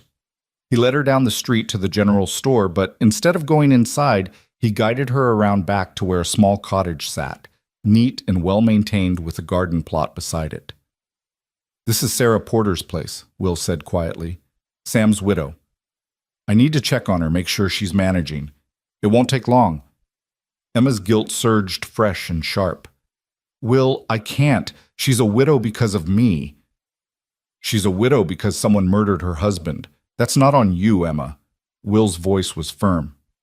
But I understand if you'd rather wait out here. You, Emma. Will's voice was firm. But I understand if you'd rather wait out here. Emma steeled herself. No, I'll come. I need to face what my running caused. Will knocked, and a moment later the door opened to reveal a woman in her 30s, red-eyed and exhausted. Her face brightened slightly when she saw Will. Marshal Carver, thank you for coming. Her eyes moved to Emma, curious and wary. Sarah, this is Emma Lark. My fiancée. We're getting married today. Will's voice was gentle. Emma, this is Mrs. Sarah Porter. Emma extended her hand, forcing herself to meet Sarah's eyes despite the shame burning in her chest. I'm so sorry for your loss, Mrs. Porter. I can't imagine what you're going through. Sarah took her hand, her grip surprisingly strong. Thank you. Sam was a good man. Didn't deserve what happened to him. Her voice broke slightly, and she withdrew her hand to wipe her eyes. Sorry, I keep thinking I've cried myself empty, but then it starts again. No apologies needed, Will said. How are you managing? Is there anything you need? The church ladies have been wonderful. Too wonderful, really. I can't eat all the food they've brought, but, Marshal, I remembered something about the day Sam died. Sarah's voice dropped. He came home for lunch that day, which wasn't usual. He was agitated, kept looking out the window like he expected someone. I asked what was wrong, but he said it was bank business, nothing for me to worry about. Will leaned forward slightly. Did he say what kind of business? No, but he had a paper with him, a telegram, I think. He burned it in the stove before he left, but I saw part of it first. It had a name on it, Emma something. Emma Hartley, maybe. I can't be sure. Emma felt the blood drain from her face. Will's hand found hers, squeezed gently in warning or comfort. She couldn't tell which. "That's helpful, Sarah," Will said, his voice steady. "If you remember anything else, anything at all, you let me know. Day or night, you send word." Sarah nodded, then seemed to really see Emma for the first time. "Emma, you said? That's a coincidence, the name being the same." "Common enough name," Will interjected smoothly. "Emma, we should go. Don't want to be late for our own wedding." He tipped his hat to Sarah. "You take care, Mrs. Porter. And remember, anything you need, you send word." They walked back toward the main street, Emma's heart pounding so hard she thought it might break through her ribs. "She knows," Emma whispered. "She knows my name was in that telegram. She suspects something, maybe. But she doesn't know what. And she won't find out, not from me." Will guided her toward the church, a white clapboard building with a modest steeple. "Emma, you need to breathe. You're pale as a ghost." "A man died because of me, Will. His widow just told us he burned a telegram with my name on it. How am I supposed to live with that?" Will stopped, turned her to face him. "By being better going forward. By making his death mean something. By building a life that honors the sacrifice, even if he didn't know he was making it." His hands gripped her shoulders, steady and sure. "Sam Porter made a choice, Emma. Maybe he refused to give up information about you. Maybe he tried to protect you, a stranger he'd never met. That was his choice, his honor. Don't diminish it by drowning in guilt." Emma wanted to believe him, wanted to accept that absolution. But the weight of it sat heavy on her shoulders, a burden she suspected she'd carry the rest of her life. The church was empty except for the preacher, a weathered man in his 60s with kind eyes and a gentle manner. 2 witnesses waited as well. Townspeople Will knew and trusted. Everything had been arranged, neat and efficient, a wedding stripped of romance and reduced to pure function. "Marshal Carver," the preacher greeted them warmly, "and this must be your bride. My dear, you're lovely. Shall we begin?" Emma nodded, not trusting her voice. Will offered his arm, and she took it, letting him lead her to stand before the preacher. The ceremony was brief, stripped of flourishes. The words washed over Emma: honor, cherish, until death do you part, each one feeling impossibly weighty. When the preacher asked if she took Will Carver to be her lawfully wedded husband, Emma's voice came out barely above a whisper. "I do." Will's response was stronger, steadier. "I do. Then, by the power vested in me, I pronounce you husband and wife. You may kiss your bride." Will leaned in, and Emma's breath caught.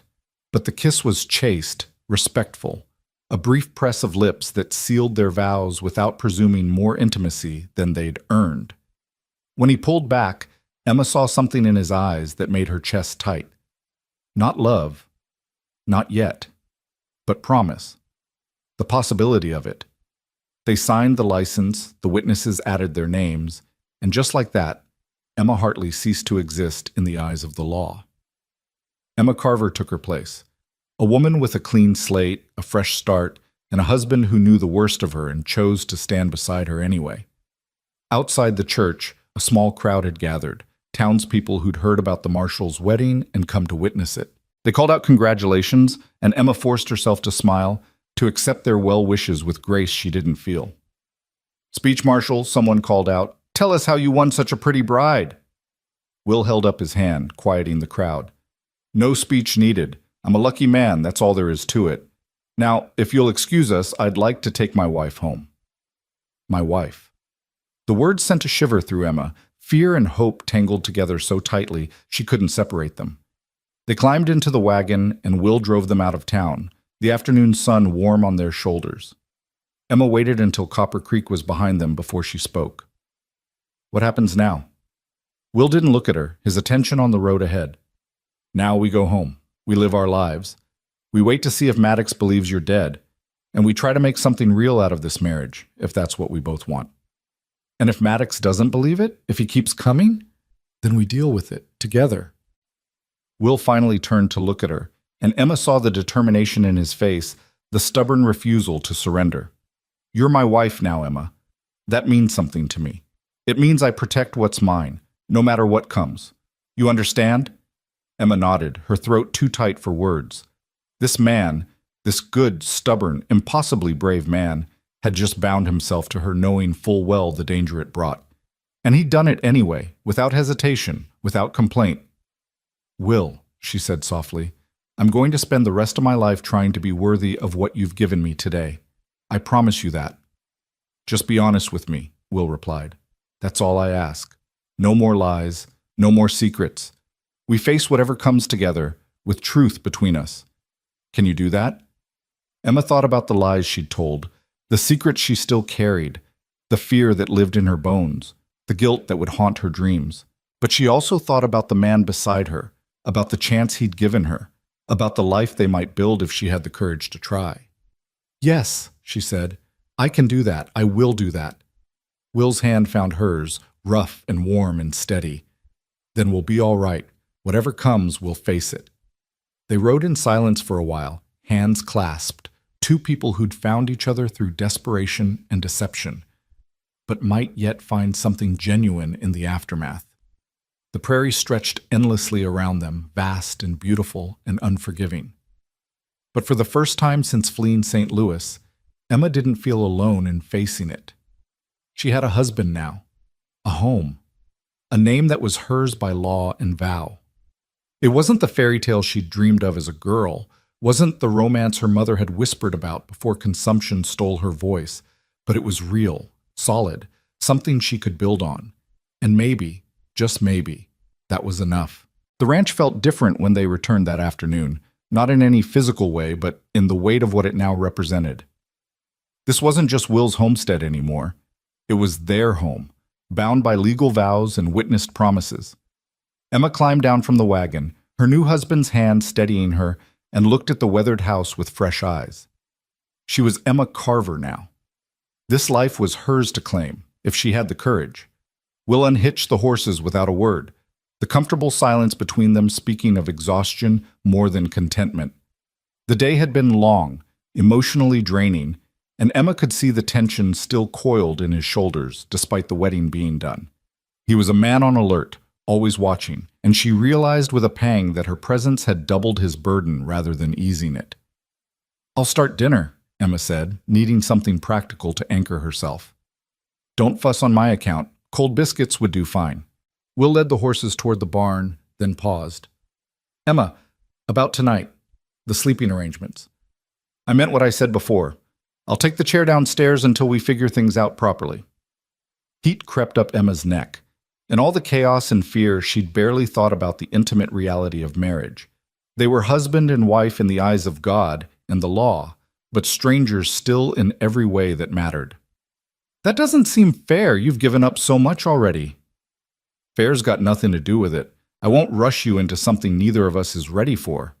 His gray eyes held hers steady and sincere. "We've got time, Emma. Let's use it to build something real before we worry about the rest." Emma nodded, grateful for his patience, even as part of her wondered if time was a luxury they could afford.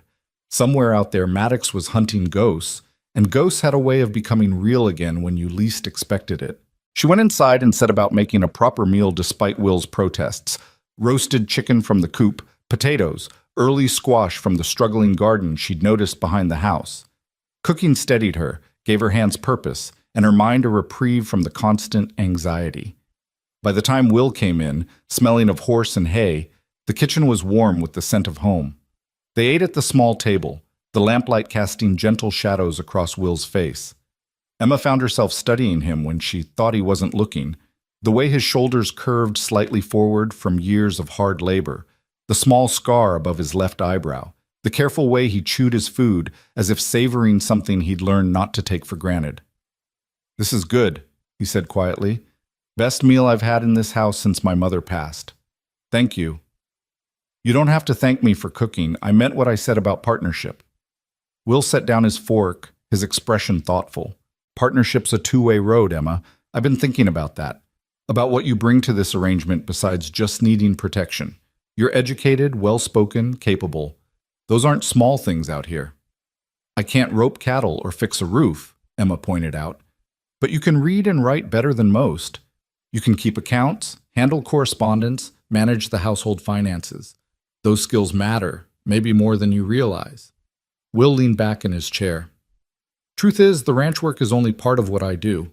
The marshal duties. They come with paperwork, reports, legal documents I struggle through because reading was never my strong suit. I can do it, but it takes me twice as long as it should. Understanding dawned. You want me to help with your marshal work? If you're willing. It would free up time for me to handle the physical labor, and it would give you something useful to do besides worrying. He paused. Also, it keeps you close. Safer if you're working alongside me rather than isolated out here when I have to ride into town. Emma considered this. The idea of being involved in the very work that had initially terrified her felt wrong somehow, like dancing with the devil. But Will was right. Useful work would give her purpose, keep her mind occupied. And staying close to him meant protection, meant not being alone when danger came calling. All right, she agreed. I'll help however I can. Relief softened Will's features. Good. We'll start tomorrow. I've got a stack of incident reports that need filing, and I'm 3 weeks behind on my monthly summaries for the territorial marshal. Fair warning, my handwriting's terrible, so you'll be doing a lot of translating. They finished dinner in companionable quiet, and Emma felt something settle between them. Not quite ease, but the beginning of it. The foundation of a working relationship that might, with time and luck, grow into something more. She was washing dishes when she heard it, a sound that didn't belong, sharp and sudden against the evening stillness. Breaking glass. Will was on his feet instantly, gun drawn, his body between Emma and the window where a rock had shattered one of the small panes. Wrapped around the rock was a piece of paper, and even from across the room Emma could see writing scrawled across it. "Stay down," Will commanded, moving toward the broken window with the careful precision of a man who'd walked into ambushes before. Emma's heart hammered as she crouched behind the table, watching Will scan the darkening yard through the broken window. The silence stretched, taut as wire, and then Will was reaching through the shattered pane to grab the rock and its message. He unfolded the paper, and Emma saw his jaw clench, saw the fury that flashed across his face before he schooled it into something harder, colder. "What does it say?" Emma whispered. Will crumpled the paper in his fist. "Nothing that matters. Will, please." He crossed to her, pressed the paper into her hand. Emma smoothed it out, her hands trembling, and read the words scrawled in rough block letters. "The Hartley girl lives. 20,000 says she's worth more alive than dead. Tick-tock. Marshall?" The room spun. Emma gripped the edge of the table, fighting for breath. They knew. Maddox knew, or suspected, and now he was playing games, letting them know he was close. "How?" Emma managed. "We were careful. The telegrams, the death certificate. Someone talked. Or someone got suspicious. Doesn't matter how right now." Will was at the door checking the locks, scanning the windows. What matters is they're watching, waiting. Probably have been since that man showed up yesterday. "The wedding," Emma said, horror dawning. "All those people saw us. If one of them works for Maddox, then we've already been made, and this note is just confirmation." Will returned to her side, his hands gentle on her shoulders despite the violence coiled in his frame. "Emma, look at me. Look at me." She forced her eyes to meet his, saw the determination there, the absolute refusal to surrender. "I told you I'd protect you, and I meant it. This changes nothing except our timeline. We're going to have to move faster, be smarter." Will's thumb brushed her cheek, and Emma realized tears were streaming down her face. "But I need you to trust me. Can you do that?" Emma wanted to. God, she wanted to trust that this man could stand against the kind of evil Maddox represented, that his badge and his gun and his stubborn courage would be enough. But she'd seen what Maddox's money could buy, violence wrapped in legitimacy, murder dressed up as justice. "He'll kill you," she whispered. He'll kill you to get to me, and I can't let that happen." "Then don't let it happen by running. Let it not happen by standing with me and fighting." Will pulled her close, and Emma let herself lean into his strength, let herself pretend for just a moment that she was safe. "I've faced down worse than hired guns and corrupt businessmen, Confederate cavalry, hostile Indians, outlaws who'd as soon shoot you as look at you. I'm still here, Emma, still standing. Those men weren't hunting someone you cared about." The words slipped out before Emma could stop them, and she felt Will go still against her. She'd revealed too much, shown her hand in a way she hadn't intended. But when Will pulled back to look at her, his expression wasn't uncomfortable or pitying. It was something warmer, something that made Emma's breath catch. "No," he said quietly. "They weren't, which means I've got more reason to win this time than I've had in a long while. That makes me dangerous, Emma. Never underestimate a man fighting for something that matters." Before Emma could respond, there was a sharp knock at the door. Not the aggressive pounding of an enemy, but a distinct pattern. 3 quick raps, pause, 2 more. Will visibly relaxed. "That's Jenkins," he said, releasing Emma and moving to unlock the door. The young deputy stood on the porch, his face grim in the lamplight spilling from inside. "Marshal, we've got a problem. Davis found tracks. 3 riders, maybe 4, circling the property. They stayed out of rifle range, but they wanted us to know they were there." "How long ago?" Will asked, already strapping on his gun belt. "Hour, maybe less. We followed the trail about a mile east before losing it in the creek bed." Jenkins's eyes found Emma, and she saw sympathy there and worry. "Ma'am, I'm sorry. We should have spotted them sooner." "It's not your fault," Emma said, though her voice sounded hollow even to her own ears. Will was checking his rifle, loading extra ammunition into his pockets with practiced efficiency. "Jenkins, I want you and Davis to stay here tonight, inside the house, taking shifts. Emma doesn't go anywhere without one of you watching. Understood?" "Yes, sir. What about you?" "I'm going to visit some people, ask some questions. Someone in Copper Creek is feeding information to Maddox's men, and I intend to find out who." Will grabbed his hat, his jaw set in a way that promised trouble for whoever was fool enough to cross him. Emma caught his arm. "Will, it's dark. If they're out there waiting, then they'll learn what happens when you threaten what's mine." He covered her hand with his, squeezed once. "I'll be back before dawn. Lock this door behind me, and don't open it for anyone but Jenkins or me. You remember the signal?" Emma nodded, her throat too tight for words. Will paused at the door, looked back at her with an expression she couldn't quite read. "Emma, whatever happens tonight, whatever I have to do, I need you to understand it's all in service of keeping you safe. I won't apologize for that." Then he was gone, swallowed by the darkness beyond the porch, and Emma was left standing in the lamplight with a young deputy who looked barely old enough to shave, let alone stand against the kind of evil closing in around them. Jenkins cleared his throat. "Ma'am, why don't you try to get some rest? I'll keep watch down here." Rest. The suggestion was almost laughable, but Emma nodded, too weary to argue. She climbed the stairs to her room, each step feeling like an insurmountable effort. The broken window downstairs let in the night air, carrying with it the smell of sage and the distant howl of coyotes. Emma changed into her nightgown mechanically, her mind spinning through worst-case scenarios. Will confronting Maddox's informant, Will riding into an ambush, Will bleeding out in some dark alley while she hid in this house like a coward. She was reaching to extinguish the lamp when she noticed something on the washstand, something that hadn't been there that morning. A small wooden box, simple and unadorned, with a note propped against it in Will's careful handwriting. "For my wife. Thought you should have something of your mother's, the way you gave me something of mine to protect. W."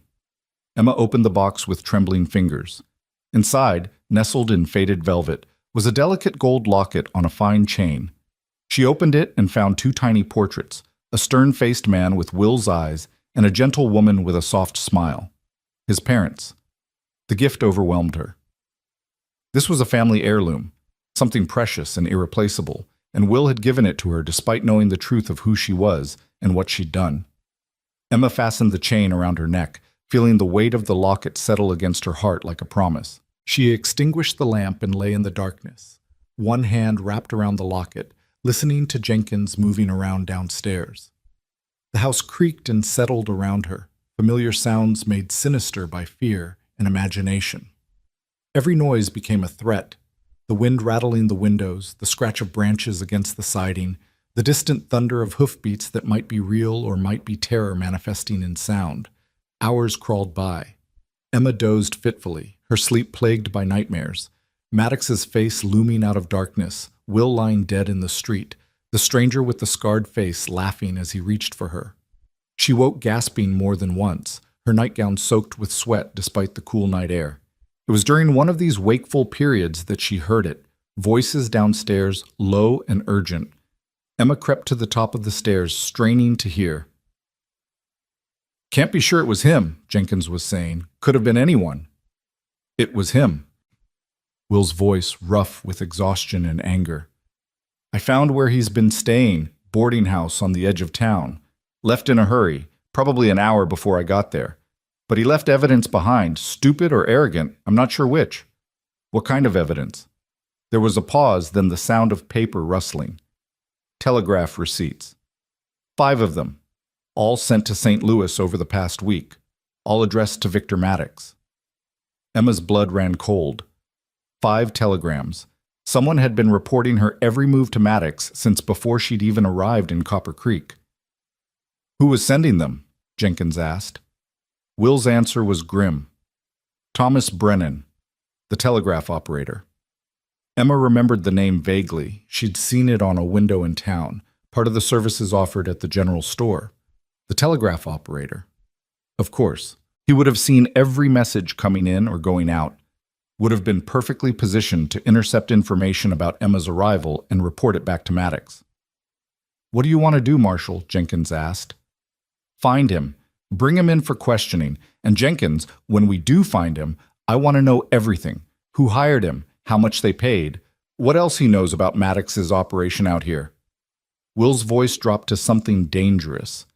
"Because I guarantee Brennan's not working alone. Maddox doesn't operate that way. He's got multiple people on his payroll, insurance, in case one gets caught." Emma couldn't listen anymore. She retreated to her room, her mind racing. Multiple informants. Maddox had woven his web through Copper Creek before she'd ever arrived, preparing for the possibility that she'd run this direction. How long had he known? How much had he planned? She was still sitting on the edge of her bed, hands clenched in her lap when she heard footsteps on the stairs. A gentle knock, then Will's voice, barely above a whisper. "Emma, can I come in?" She should have said no, should have maintained propriety even in crisis, but fear and exhaustion had stripped away pretense. "Yes." The door opened, and Will stepped inside, closing it softly behind him. In the dim moonlight filtering through the curtains, Emma could see the weariness etched into his face, the weight of the night's revelations aging him. "I heard," Emma said before he could speak. "The telegraph operator. Multiple informants, all of it." Will crossed to sit beside her on the bed, keeping a respectful distance, but close enough that Emma could feel his warmth. "I'm sorry you had to hear it that way. I was going to tell you in the morning after you'd had some rest." "Rest?" Emma laughed, a hollow sound. "Will, he's been watching me since before I even got here. Maybe longer. What if he knew I'd answered your advertisement? What if he let me run, let me think I was escaping, just so he could make an example out of what happens when you cross him?" "Then he's made a critical mistake," Will said, his voice hard. "Because he assumed I'd be intimidated by his reach, by his resources. He assumed I'd hand you over to save myself and my town. But Emma, I've stared down worse than Victor Maddox, and I've never yet surrendered something I was sworn to protect."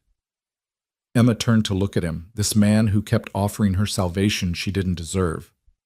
"Why? Why are you doing this? It's not just duty. It's not just honor. What is it, Will? What makes me worth all this trouble?" Will was quiet for a long moment, and when he spoke his voice was raw with honesty she could feel in her bones. "Because when you stepped off that train, scared and lying and desperate, I saw myself. Not as I am now, but as I was after the war, running from what I'd done, from who I'd become, trying to build something clean on a foundation of blood and shame." He turned to face her fully. "I told you I did things during the war I'm not proud of, things that still wake me up at night. And when I came back here I had a choice. Let those things define me or try to be better. I chose better, Emma. And I'm offering you the same choice because someone should have offered it to me and didn't." Tears streamed down Emma's face, unchecked. "What if I can't be better? What if this is all I am? A liar and a coward who brings death wherever she goes?" "Then you'd be like most of humanity, trying to survive in a world that's harder than we deserve. Will's hand found hers in the darkness, calloused and warm and steady. But I don't believe that's all you are. I've seen you face down fear, make the hard choice to trust when trust could destroy you. I've seen you try, Emma, and trying is the first step to being better. Emma broke then, the careful walls she'd built around her emotions crumbling like sand.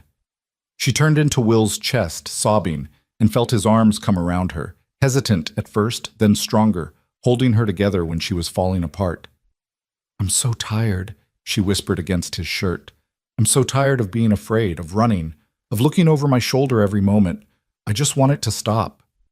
I know. Will's hand stroked her hair, the gesture surprisingly gentle for such a hard man. "And it will stop, I promise you.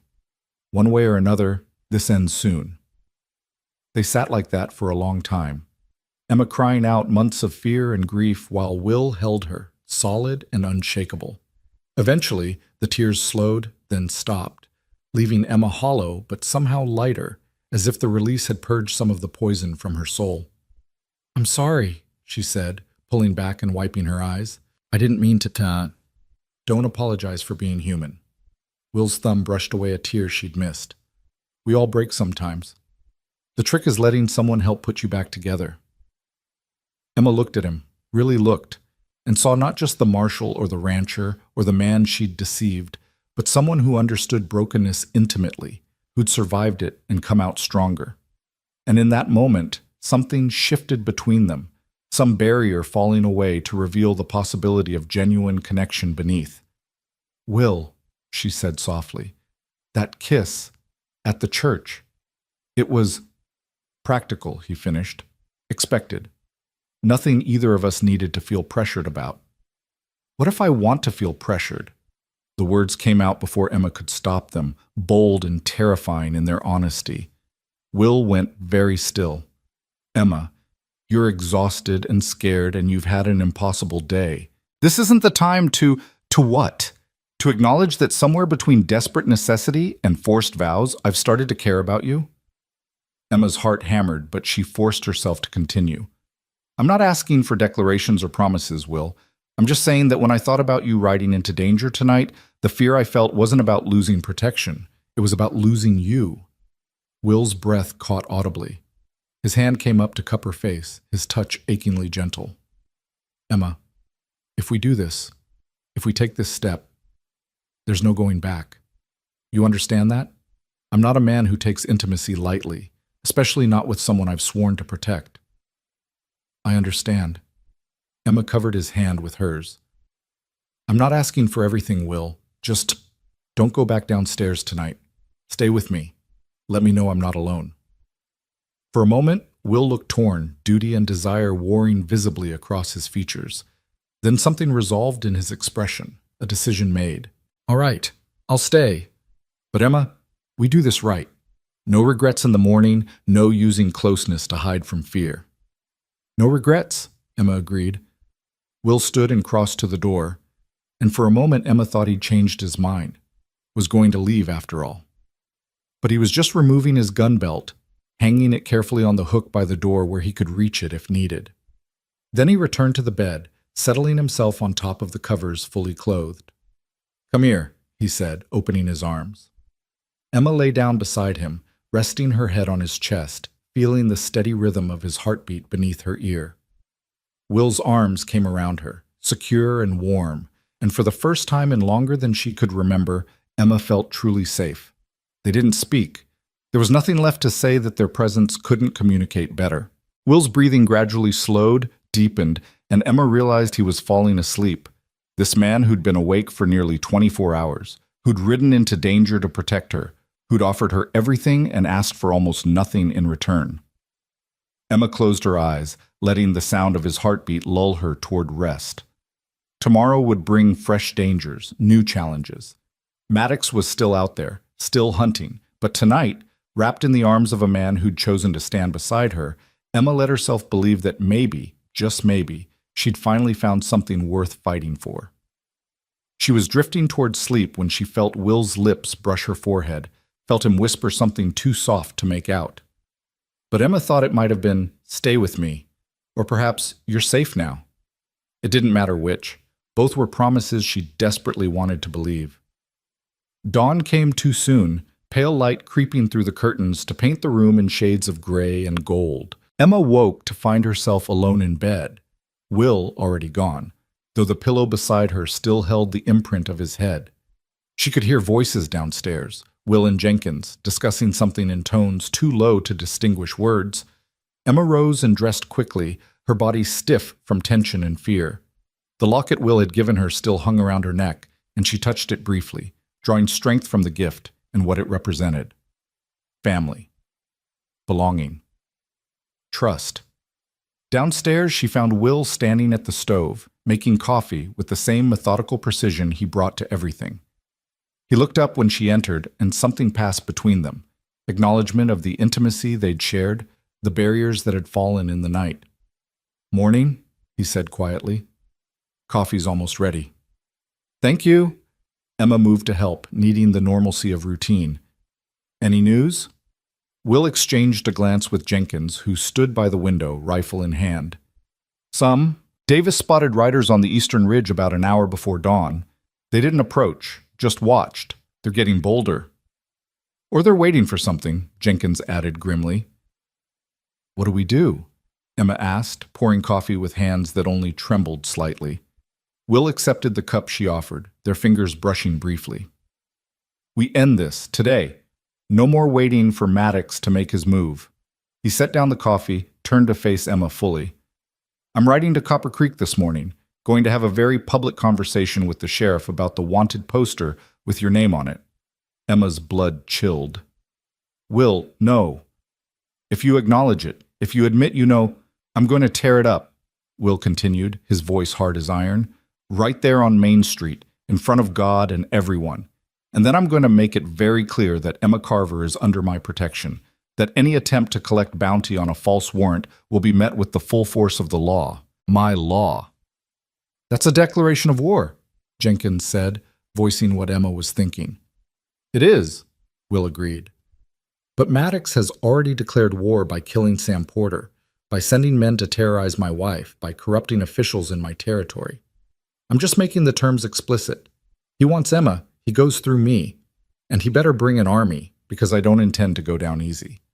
Emma set down her own coffee, her hand shaking too badly to hold it steady. "This is madness.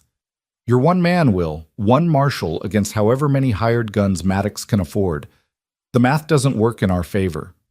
Will crossed to her, took her hands in his. "Emma, I need you to understand something. This isn't just about protecting you anymore, though that's reason enough. This is about what kind of man I am, what kind of marshal. If I let Maddox operate in my territory with impunity, if I let corruption and murder go unchecked because I'm afraid of the consequences, then I'm not worth the badge I wear." His grip tightened. "I'd rather die standing for what's right than live compromised. And I need to know you understand that you're prepared for what might come." Emma looked into his eyes and saw the absolute conviction there, the unshakable moral code that defined him. This was who Will Carver was, a man who drew lines and held them, regardless of cost. It was what made him a good marshal, a good man, and it was what might get him killed. "I understand," she whispered. "I don't like it, but I understand." "Good." Will released her hands, stepped back to business mode with visible effort. "Jenkins, I want you here with Emma. Davis will ride with me into town. We need witnesses to what I'm about to do.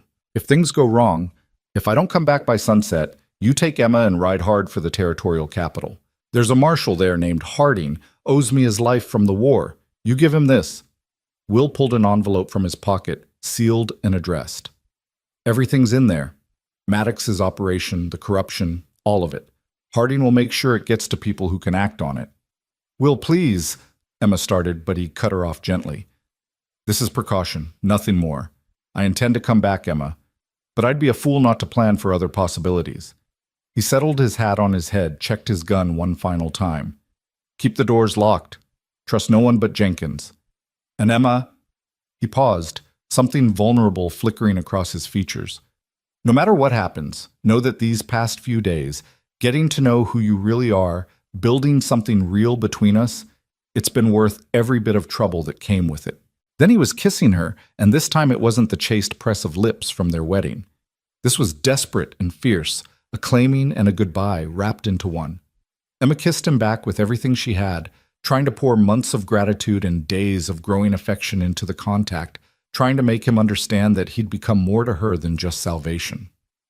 When Will pulled away, his eyes were dark with emotion. "Wait for me," he said simply. Then he was gone, riding toward Copper Creek with Davis at his side, and Emma was left standing in the doorway, watching the two riders grow smaller against the vast prairie until they disappeared entirely. The day crawled by with agonizing slowness. Emma tried to occupy herself with household tasks, but everything felt pointless, trivial. She baked bread she couldn't eat, mended clothes that didn't need mending, scrubbed floors already clean. Jenkins kept watch from various windows, his young face drawn with worry, saying little but radiating tension. It was mid-afternoon when they heard the first gunshots, distant pops carried on the wind from the direction of town. Emma froze, a plate half-dried in her hands, listening. More shots, rapid fire, the unmistakable sound of a gunfight. "That's the Copper Creek direction," Jenkins said, already moving toward the door. "No." Emma caught his arm. "Will said to stay here, to protect me." "But the marshal would skin you alive for abandoning your post, and you know it." Emma forced strength into her voice she didn't feel. "We wait. We trust that Will knows what he's doing." So they waited, every minute an eternity, the silence after the gunshot somehow worse than the sound itself. Emma found herself touching the locket at her throat repeatedly, a talisman against fear, a reminder of the man who'd given it to her. The sun was painting the sky in shades of orange and gold when they finally heard hoofbeats. Emma's heart leaped. One rider, coming fast. Too few to be a posse, too fast to be casual. Jenkins raised his rifle, positioned himself by the window. The rider came into view, and Emma's breath left her in a rush. Will. Alone, hunched slightly in the saddle, but alive. Jenkins was out the door before Emma could stop him, helping Will dismount, and Emma saw why he'd hunched, blood staining his shirt, his left arm hanging at an awkward angle. "Will!" Emma ran to him, her hands fluttering uselessly, afraid to touch him, afraid of causing more damage. "I'm all right," Will said, though his face was pale, his breathing labored. "Flesh wound mostly. Arm might be broken, but I can still use it if I have to." Jenkins helped him inside, and Emma was already tearing sheets for bandages, boiling water, gathering the medical supplies she'd found her first day in the house. Her hands shook, but she forced them steady as she cut away Will's shirt, exposing the damage. A bullet grazed along his ribs, ugly and bleeding, but not life-threatening. His left arm was swelling rapidly, purple bruises already blooming, broken, as he'd suspected, or at least badly sprained. But he was alive. He was here. "What happened?" Emma asked as she cleaned the wound, trying to keep her touch gentle despite her trembling hands. Will winced as she pressed a cloth against the graze. "I did what I said I would. Tore up that wanted poster right there on Main Street. Maddox's men didn't take kindly to it. 5 of them, opened fire in broad daylight." His jaw clenched. "Didn't care who else got hit, who got caught in the crossfire. That's when I knew for certain what kind of man we're dealing with." "You're lucky you're not dead," Jenkins muttered. "Luck had nothing to do with it. Davis took a bullet meant for me. He'll be fine, Doc says, but he's out of commission for a while. Eat this. And I had help from unexpected quarters." Will looked at Emma, something meaningful in his gaze. "Turns out not everyone in Copper Creek is on Maddox's payroll. Some folks took exception to hired guns shooting up their town. Sheriff Dawson especially. He might have been bought once, but seeing children nearly caught in that gunfire changed his mind real quick." Emma finished bandaging his ribs and moved to his arm, probing gently. Will hissed in pain, and she murmured an apology. "Is it over then? Did you get them?" 3 dead, 2 ran. But Emma, before they died, one of them talked. Told me things about Maddox's operation that change everything. Will caught her hand, held it despite the pain the movement caused. "Maddox isn't just after you for the debt. He's using the hunt for you as cover for something bigger, moving contraband through Colorado territory. using the search for a fugitive woman to justify sending men west, establishing networks. You were never the real goal. You were just the excuse. Understanding dawned, cold and bitter. So I'm not even important enough to hunt. I'm just convenient. You're important to me, Will said fiercely, and that makes you Maddox's problem. Because now I'm not just protecting my wife, I'm dismantling his entire Western operation, every contact, every corrupt official, every illegal enterprise. I'm burning it all down, and I'm using what that dying man told me to do it. Emma stared at him, this man who'd taken her desperate flight and turned it into a crusade against corruption. Will, that's suicide. If Maddox finds out you know about his larger operation, then he'll come for me directly instead of sending hired help, and I'll be ready. Will's good hand came up to cup her face. Emma, I told you. I'd rather die standing for what's right than live compromised. This is me standing. This is me fighting for something that matters. For you, for this territory, for every person Maddox has hurt or threatened or corrupted. Jenkins cleared his throat. Marshal, with respect, you can't even hold a gun right now. Your shooting arm's busted. Will's smile was grim. Then I better hope my enemies come from the left. Or better yet, I better make sure my wife can shoot straight enough to cover my weak side. Emma felt the weight of that settle on her shoulders, not burden, but purpose. Will was offering her a role in this fight, treating her as partner rather than victim. It terrified her. It also made her feel more alive than she had in months. All right, she said, surprised by the steadiness in her voice. Then you better teach me to shoot with both hands, because if we're doing this, if we're really standing against Maddox, I'm not hiding behind you. I'm standing beside you. Will's eyes blazed with something fierce and proud. That's my girl. And despite everything, the fear, the pain, the impossible odds, Emma felt herself smile. The days that followed the gunfight blurred together in a haze of preparation and watchful waiting. Will's arm healed slowly, the break clean enough that Doc Harrison predicted full recovery within 6 weeks. But 6 weeks was a luxury they didn't have, and both Emma and Will knew it. Maddox wouldn't wait for convenient timing to make his next move. True to his word, Will taught Emma to shoot with both hands. Each afternoon, when the worst of his pain had ebbed, they'd go behind the barn where Emma would practice until her shoulders ached and her ears rang despite the cotton stuffing. Will was a patient teacher even when frustrated by his own limitations, guiding her through the mechanics of drawing, aiming, firing with either hand. You're favoring your right, Will observed one afternoon, watching her empty a cylinder at the tin cans lined up on the fence. Your left hand is just as capable. You're just not trusting it yet. Emma lowered the pistol, her arms trembling with fatigue. It feels wrong, like writing with the wrong hand. That's because you're thinking too much. Shooting isn't about thought when it matters. It's about instinct, muscle memory. Will moved behind her, his good arm coming around to adjust her stance. Despite weeks of proximity, his touch still sent awareness skittering down her spine. Stop trying to control everything. Just feel it. Emma closed her eyes, letting her body find the position without her mind interfering. When she opened them and raised the pistol with her left hand, something clicked into place. The shot rang out, and the center can jumped, tumbling backward off the fence. There, Will said, satisfaction warming his voice. That's what I'm talking about. Again. She practiced until the sun started its descent toward the horizon, until she could draw and fire with either hand without conscious thought. It wasn't mastery. That would take years she didn't have, but it was competence. It was enough to make a difference when the moment came, because the moment was coming. They both felt it in the waiting silence, in the 2 quiet nights when no riders appeared but the threat of them hung heavy as storm clouds. Maddox was planning something, gathering his forces for a final confrontation. The question wasn't if, but when and how. The answer came on a Tuesday morning, 3 weeks after the shootout in Copper Creek. Jenkins rode in hard just after dawn, his horse lathered with sweat, his face grim with news Emma could read before he spoke a word. "They're coming," he said, dismounting in a rush.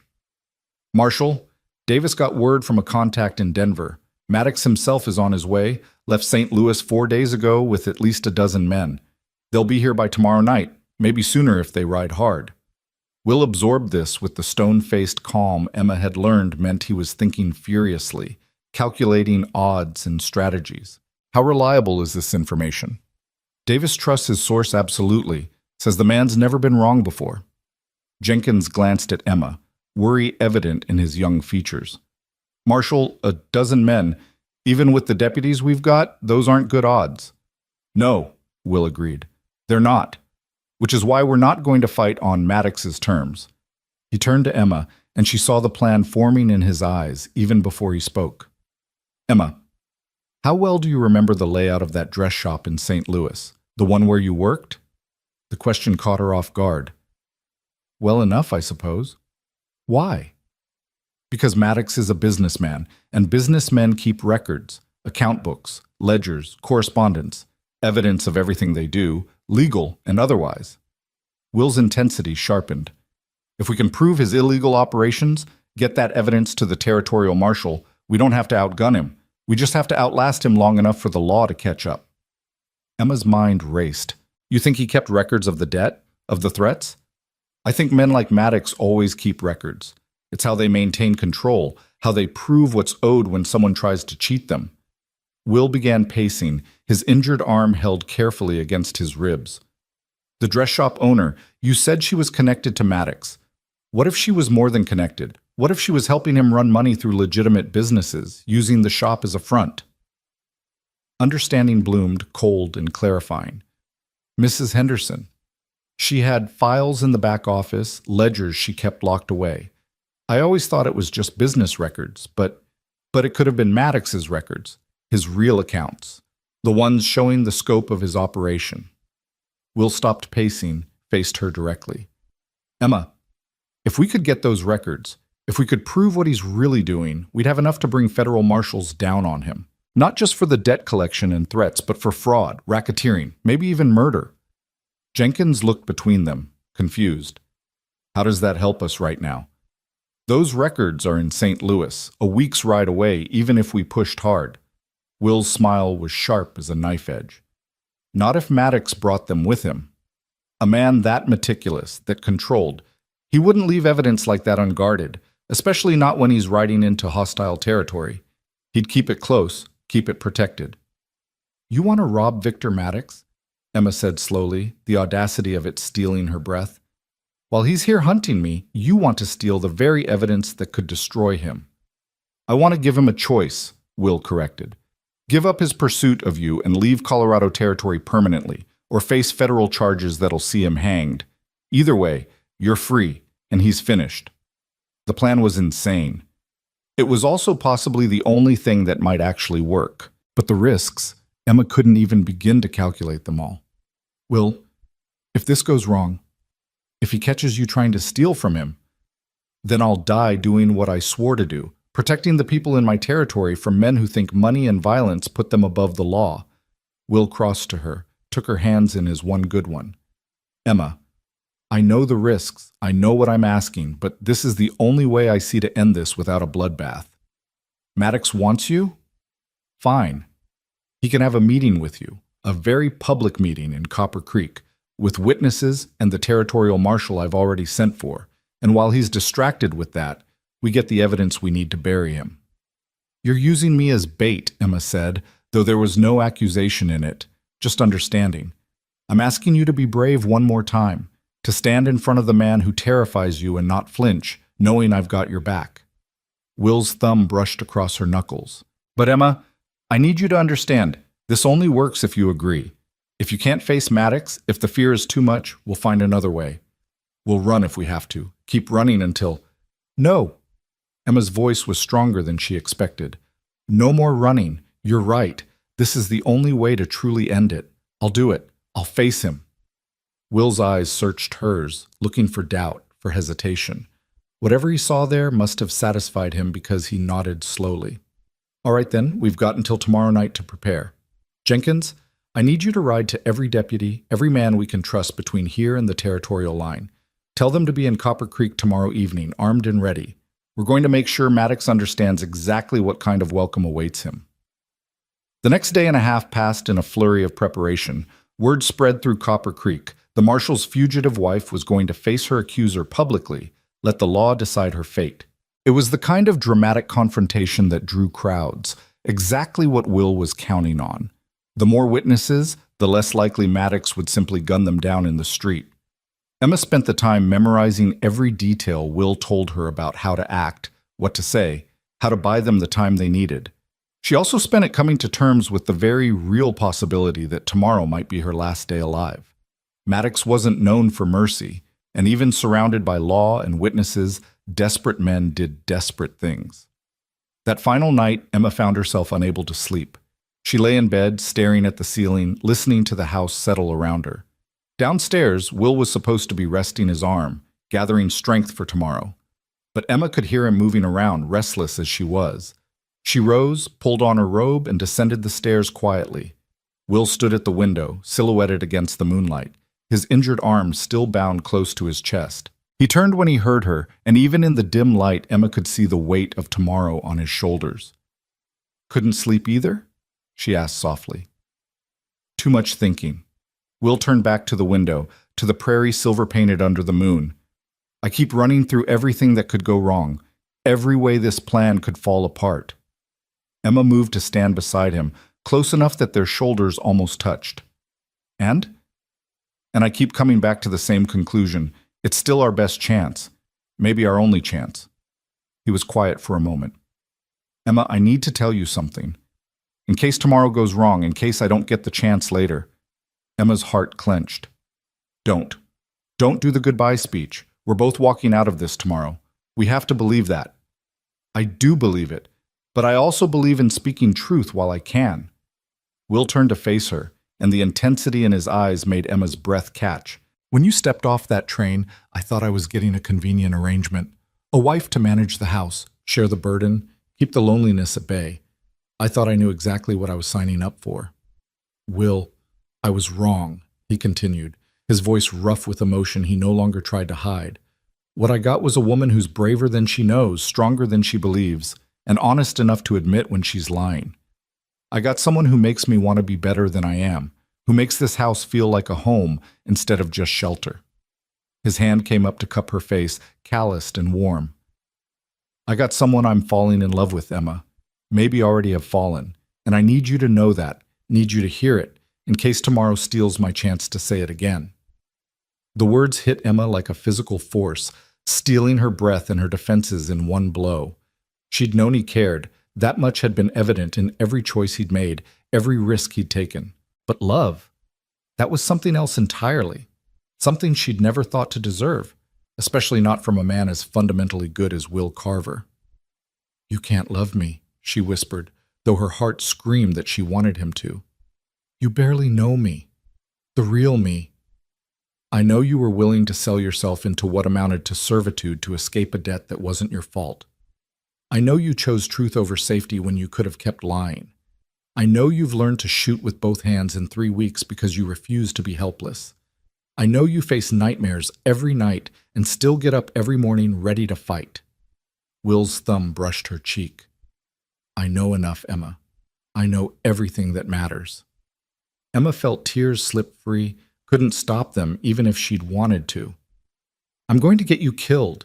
Loving me, protecting me, it's going to cost you everything." "Then it'll be worth the price." Because Emma, living without purpose, without something worth fighting for, that's not living at all.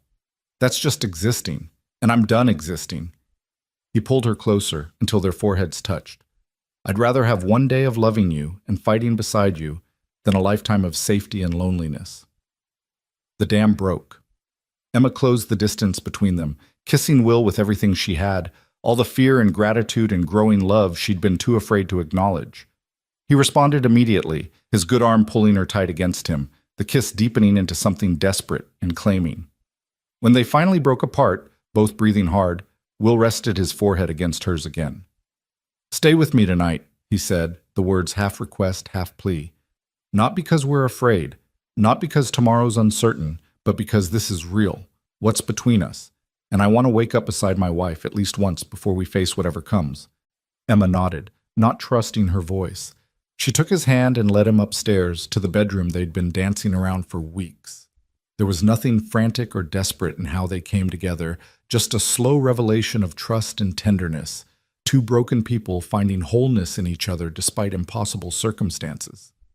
Afterward, Emma lay with her head on Will's chest, listening to his heartbeat, feeling more at peace than she'd ever thought possible. "I love you too," she whispered into the darkness. I fought it, told myself it was just gratitude or fear or desperation.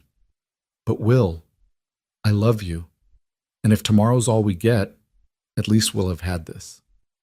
Will's arm tightened around her. Tomorrow's not all we get. We're going to win, Emma. We're going to walk out of this together, and then we're going to build the life we should have had from the start. I promise you that. Emma wanted to believe him. She let herself believe him just for these few hours before dawn, when promises were easier to make than keep. They dozed fitfully, waking with the first light of morning tangled together, reluctant to face the day but knowing delay would only make it harder. Will rose first, wincing as his injured arm protested movement, and began the methodical process of preparing for battle, checking weapons, loading extra ammunition, strapping on the gun belt he wore like a second skin. Emma dressed carefully, choosing the dark blue dress she'd worn for their wedding. If today was going to be performance, she wanted to look the part of the respectable marshal's wife, someone who'd committed no real crimes, someone deserving of protection under the law. They ate breakfast in silence, the weight of what was coming stealing appetite and words alike. Jenkins arrived as they were finishing, accompanied by Davis, still pale from his wound but insisting on being there, and 3 other deputies Emma recognized from around town. "The others are already in Copper Creek," Jenkins reported, "positioned around the saloon like you asked. Sheriff Dawson's got men on the rooftops, and the territorial marshal arrived last night. Place is locked down tight as we can make it." "Good." Will stood, favoring his injured side. "Emma rides with me. The rest of you spread out, come in from different directions. I want Maddox to see we've got numbers, but I don't want to spook him into running before we can spring the trap." "And if he brings more men than we can handle?" Davis asked, ever practical. "Then we improvise." Will's smile was grim. "Wouldn't be the first time."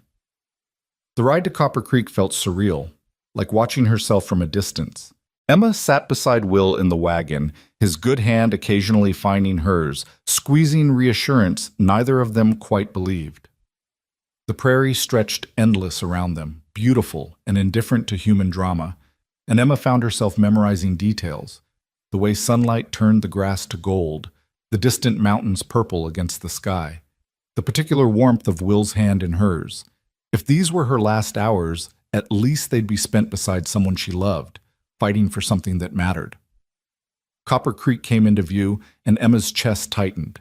The town looked normal on the surface, people going about their business, horses tied at hitching posts, the usual commerce of a frontier settlement.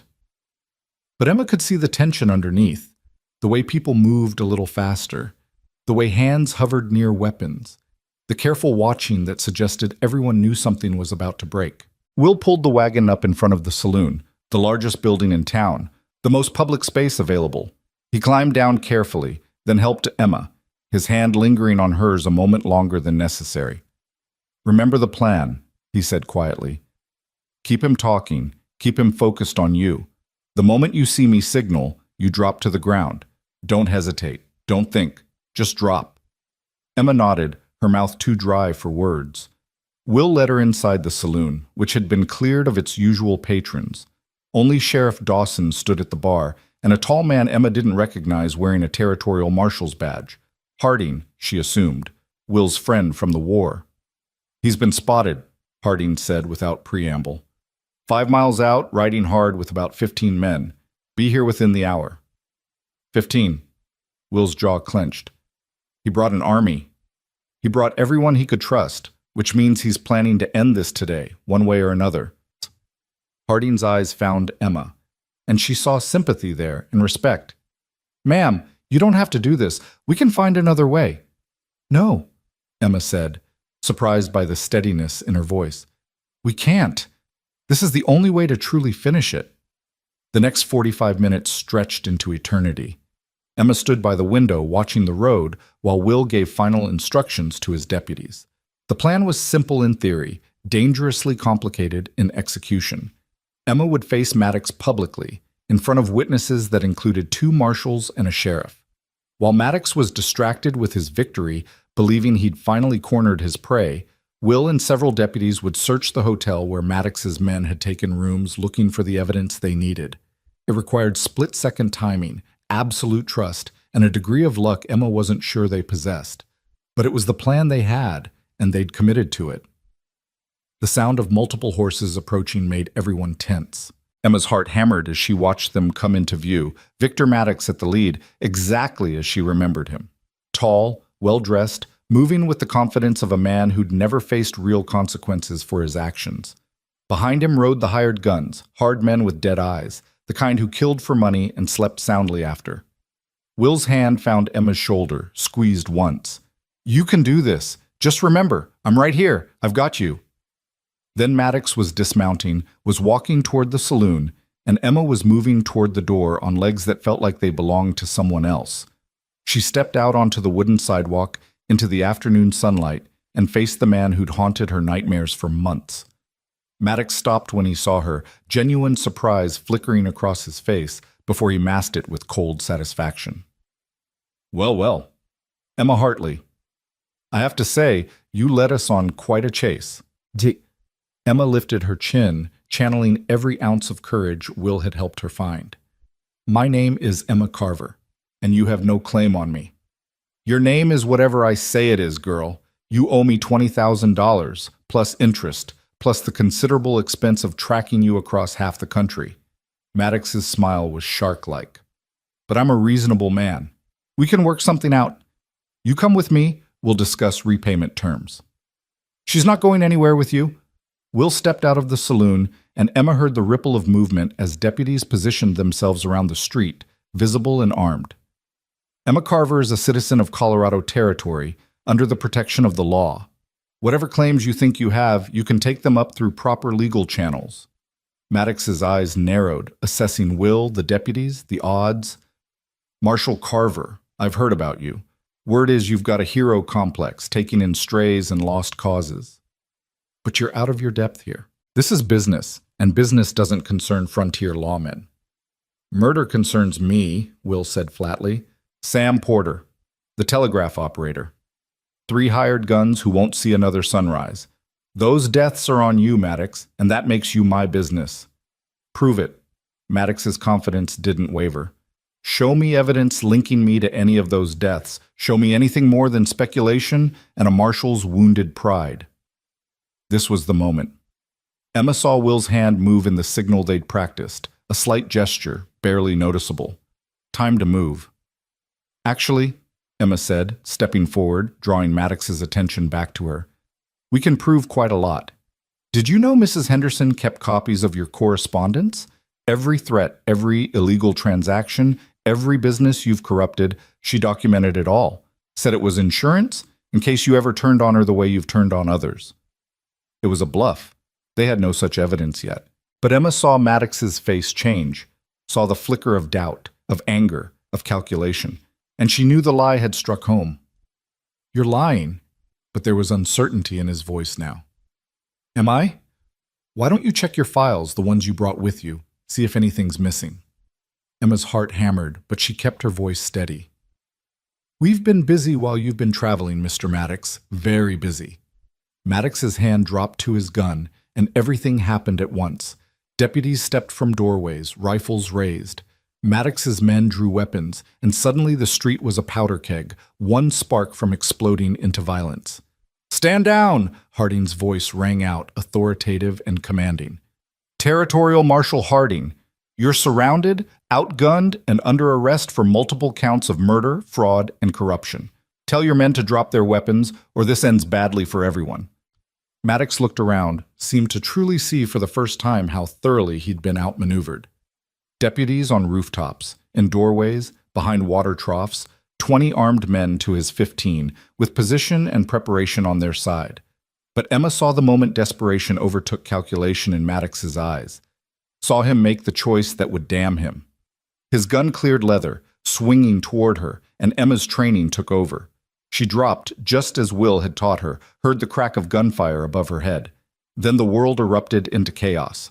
Will's gun barked, and Maddox staggered back, blood blooming on his shoulder. Return fire came from Maddox's men, and deputies answered with disciplined volleys. Emma pressed herself against the ground, covering her head, listening to the thunder of guns and the screams of men and horses. It lasted maybe 30 seconds, an eternity compressed into heartbeats. Then silence, broken only by groans and the settling of dust. Emma raised her head cautiously. Bodies littered the street. Maddox's men, mostly, cut down by superior numbers and better positioning. A few deputies were down, but Emma could see them moving, being tended to by others. Not dead. Please God, not dead. She scrambled to her feet, searching frantically for Will, found him standing over Maddox, his smoking gun still trained on the man who'd terrorized her for so long. Maddox clutched his wounded shoulder, his face ashen, his expensive clothes ruined by blood and dirt. "It's over," Will said, and the finality in his voice made it truth. "You're done, Maddox. Every man here is a witness to you drawing first, attempting murder. Add that to whatever evidence we find in your hotel room, and you'll hang before summer's out." Maddox looked up at him, then at Emma, and something crumbled in his expression. The confidence, the power, the untouchable arrogance, all of it bleeding away like the blood from his shoulder. "I want a lawyer," he managed. "I have rights. You have the right to shut your mouth before I remember how close you came to killing my wife." Will interrupted coldly. "Dawson, get him secured. Harding, send men to search his hotel room. I want every scrap of paper, every ledger, everything he brought with him."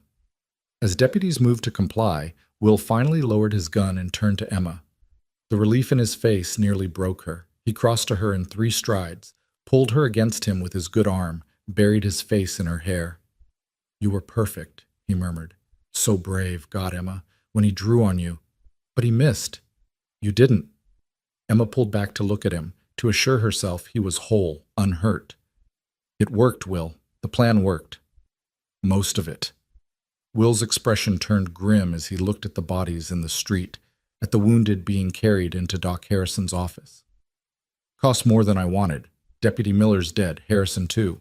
Good men, both of them." Emma felt the weight of those deaths settle on her shoulders alongside Sam Porter's.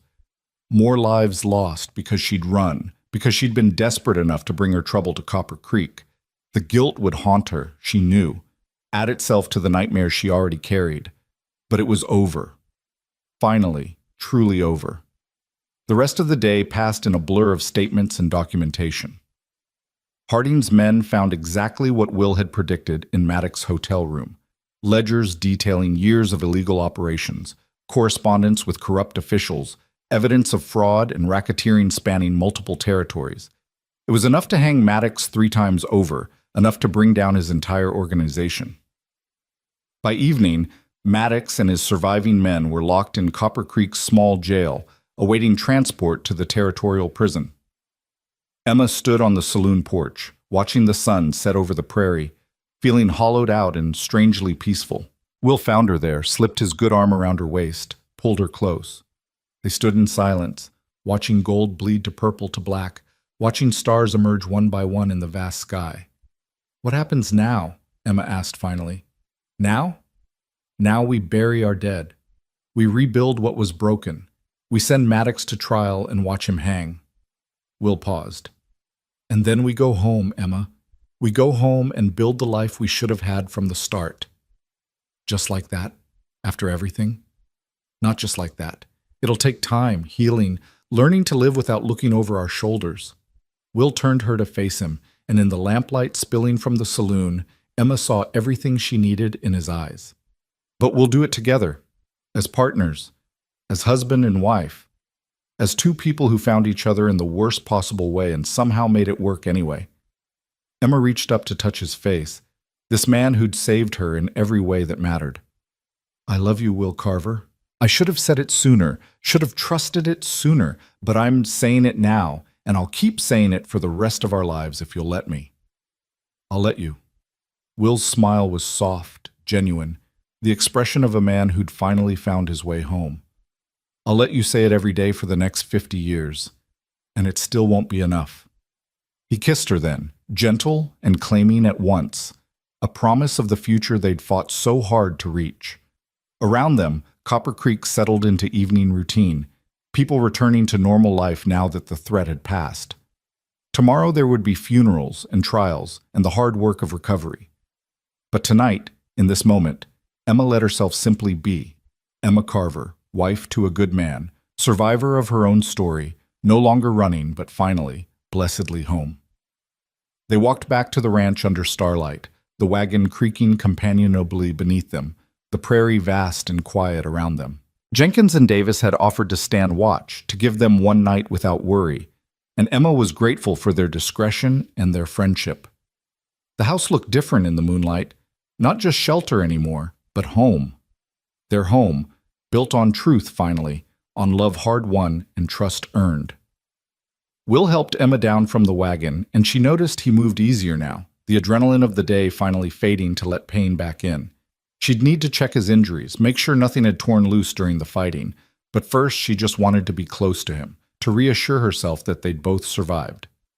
Inside, Will lit the lamp while Emma put water on for coffee neither of them would probably drink. Domestic normalcy, the kind she'd dreamed of but never quite believed she'd have. It felt surreal, precious, fragile as spun glass. "Will," she said, turning to find him watching her with an expression she was learning to recognize as tenderness mixed with wonder. "What you said about building a life, what does that look like to you? Really?" He considered the question seriously, as he did everything. "Honestly? I see us working this ranch together. You managing the books and correspondence, me handling the physical labor as my arm heals. Maybe I keep the marshal's badge, maybe I don't. Depends on whether you can stand worrying about me riding into danger." "I can stand it," Emma said, "if you can stand me worrying." "Deal." Will's smile was crooked, charming. "I see us maybe adding to this house, making room for possibilities. I see quiet mornings and hard work and coming home to you every night. I see simple things, Emma, honest things. The kind of life I never thought I deserved until you showed me otherwise." Emma's throat tightened. "That sounds perfect. All of it." They stood looking at each other across the kitchen, and Emma felt the last pieces of her old life. Emma Hartley, the frightened fugitive, finally fall away. She was Emma Carver now, truly and completely. Not because a preacher said words or a legal document bore her signature, but because she'd chosen this life, this man, this future, and fought for it with everything she had. Will crossed to her, wincing slightly as his injuries protested. Emma's hands went to his shirt, carefully unbuttoning it, checking the bandages she'd applied that morning. The wound along his ribs had bled some during the fighting, but not badly. His arm was swollen, but stable. "I'm all right," Will murmured, his good hand coming up to still hers. "Emma, I'm all right." "I know, I just need to see it, to know for sure." Emma looked up at him, saw understanding in his eyes. "I keep thinking about how close we came, how easily I could have lost you today." "But you didn't. We're both here, both whole enough." Will's thumb brushed across her knuckles. "And tomorrow we'll be even more whole, and the day after that better still. That's how healing works, Emma. Increments, small steps toward something better." Emma nodded, blinking back tears she refused to shed. She'd cried enough over the past months, tears of fear, of grief, of desperation. Tonight called for something different, something better. "Take me to bed," she said softly. "Not because we're afraid or desperate or trying to forget, but because we're alive, we're together, and I want to feel that, want to celebrate that." Will's eyes darkened with understanding and desire. He took her hand and led her upstairs to the bedroom that was finally, truly theirs. And there, in the quiet darkness broken only by moonlight through the window, they came together with the leisure of people who had time, who had a future, who had found in each other something worth every trial they'd endured to reach this moment. Later, Emma lay with her head on Will's chest, listening to his heartbeat, feeling more at peace than she'd thought possible just weeks ago. His fingers traced lazy patterns on her shoulder, and Emma let herself drift in contentment. "Emma," Will said quietly, "I need to tell you something. About the war. About what I did that still haunts me." Emma tensed slightly. "You don't have to." "I do. If we're building this on truth, you deserve to know all of it." Will took a breath, and Emma felt the tension coil in him. I told you I did things I'm not proud of. What I didn't tell you is that I led a raid on a civilian town. We'd had intelligence that Confederate sympathizers were using it to hide supplies, funnel weapons. Intelligence that turned out to be wrong. Emma's heart ached for the pain in his voice. Will, we burned half the town before we realized. Homes, businesses, a church. No one died, thank God, but we destroyed lives that night, destroyed trust. And I led that raid, Emma. I gave the orders. That blood, that destruction. It's on my hands. Emma was quiet for a moment, processing this revelation. Then she shifted to look at him, to meet his eyes in the dimness. And after? After you learned the truth? I tried to make it right, sent money anonymously to help rebuild, testified against the officer who'd given us false intelligence. But it doesn't change what I did, doesn't erase the harm. Will's voice was rough with old pain. I came back here thinking I could outrun it, could bury it in hard work and frontier justice. But guilt doesn't work that way. No, Emma agreed. It doesn't. But Will, you've spent the years since trying to be better, to use your authority to protect instead of destroy. Doesn't that count for something? I'd like to think so. But I also know I'm the last person who should judge anyone for running from their past, for lying to survive. Will's hand found hers, laced their fingers together. That's why I understood you, Emma, why I couldn't condemn you for doing what you had to do. We're both carrying things, both trying to be better than our worst moments. Emma brought his hand to her lips, kissed his knuckles gently. Then we'll carry them together. Your guilt and mine, your past and mine. And we'll keep trying to be better, keep choosing the right path even when it's hard. That's all anyone can do, Will. That's all anyone can ask. She felt some of the tension leave him, saw in his eyes that her acceptance meant something, eased some burden he'd been carrying alone for too long. They held each other in the quiet darkness, two wounded souls finding healing in shared understanding and stubborn hope. Thank you, Will whispered, for not seeing me differently now. For not what? For not recognizing that you're human, that you make mistakes, that you carry scars like everyone else? Emma shook her head. Will, I love you, all of you, including the parts you think are broken or shameful. That's what love is. Seeing someone completely and choosing them anyway. Will pulled her closer, buried his face in her hair. I don't deserve you. Good thing love isn't about deserving then. It's about choosing, and I choose you. Every day, every moment, for the rest of our lives. They slept eventually, tangled together, two people who'd found in each other something neither had been looking for but both desperately needed. And when morning came, soft and golden through the window, Emma woke to find Will already awake, watching her with an expression so tender it made her chest ache. Morning, he said softly. How are you feeling? Emma took inventory, her body pleasantly sore, her mind clearer than it had been in months, her heart fuller than she'd thought possible. Good, really good actually. How's your arm? Hurts like hell, but I'll live. Will's smile was wry. Doc says another 4 weeks and I should have full use back. Until then, I'm afraid you're stuck doing most of the heavy lifting around here. I think I can manage that. Emma stretched, reluctant to leave the warmth of the bed and Will's presence. What's the plan for today? Well, we've got funerals this afternoon for Miller and Harrison. Need to pay our respects. Support their families. Will's expression sobered. And I need to meet with Harding, go over the evidence against Maddox, make sure everything's documented properly for trial. Emma nodded, the weight of reality settling back onto her shoulders. Freedom had a price, and they'd paid it in blood and grief. The least she could do was face the consequences with grace.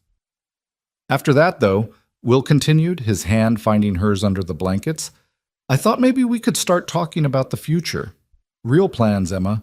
Where we go from here, what we build, how we make this life of ours into something worth all the trouble it took to get here. Emma smiled, feeling hope bloom warm and bright in her chest. I'd like that. I'd like that very much.